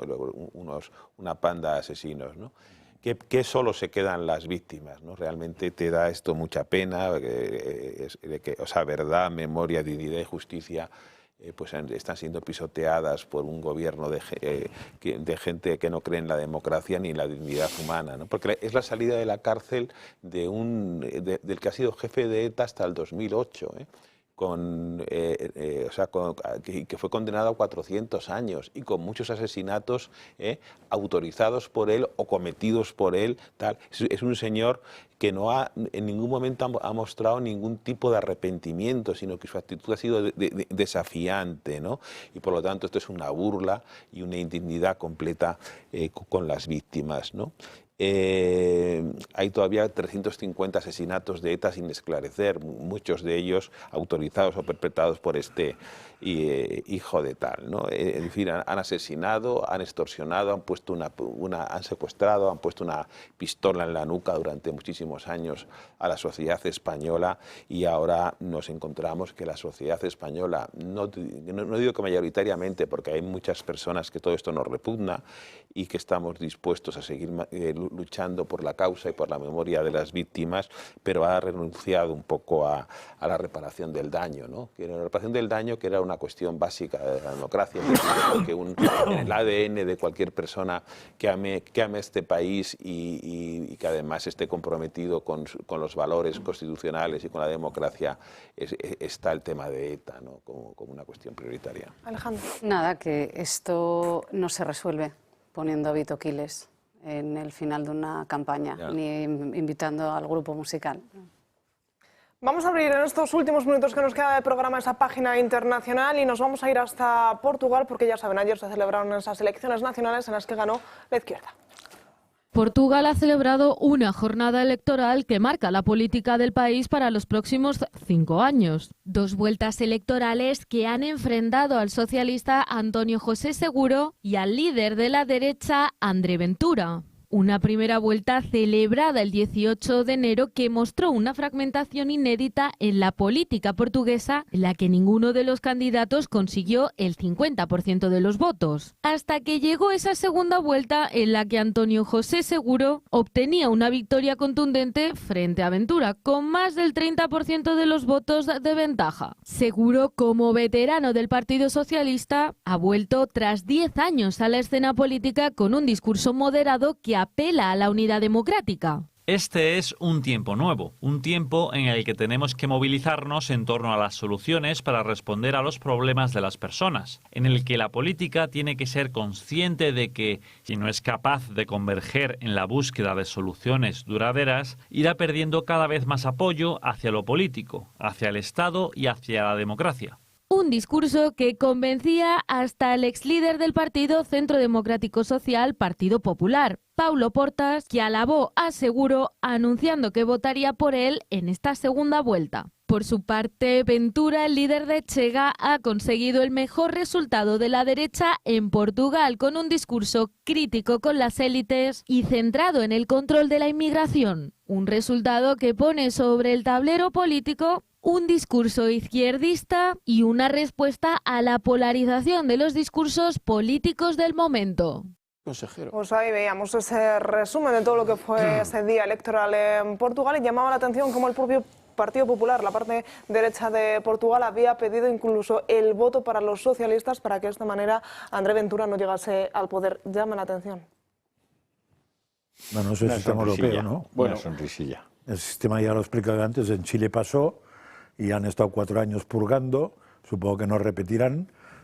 Y de hecho, no han repetido. Era horrible, ¿eh? Era horrible. Ya, pero después ya no han repetido, porque después de aguantar 4 años al otro, ya se han dado cuenta que no compensaba. Y en Europa pasó una cosa todavía peor, que es que te estás pegando 2 partidos, gana el PP y entonces le ofrece el pacto al PSOE para que gobiernen juntos.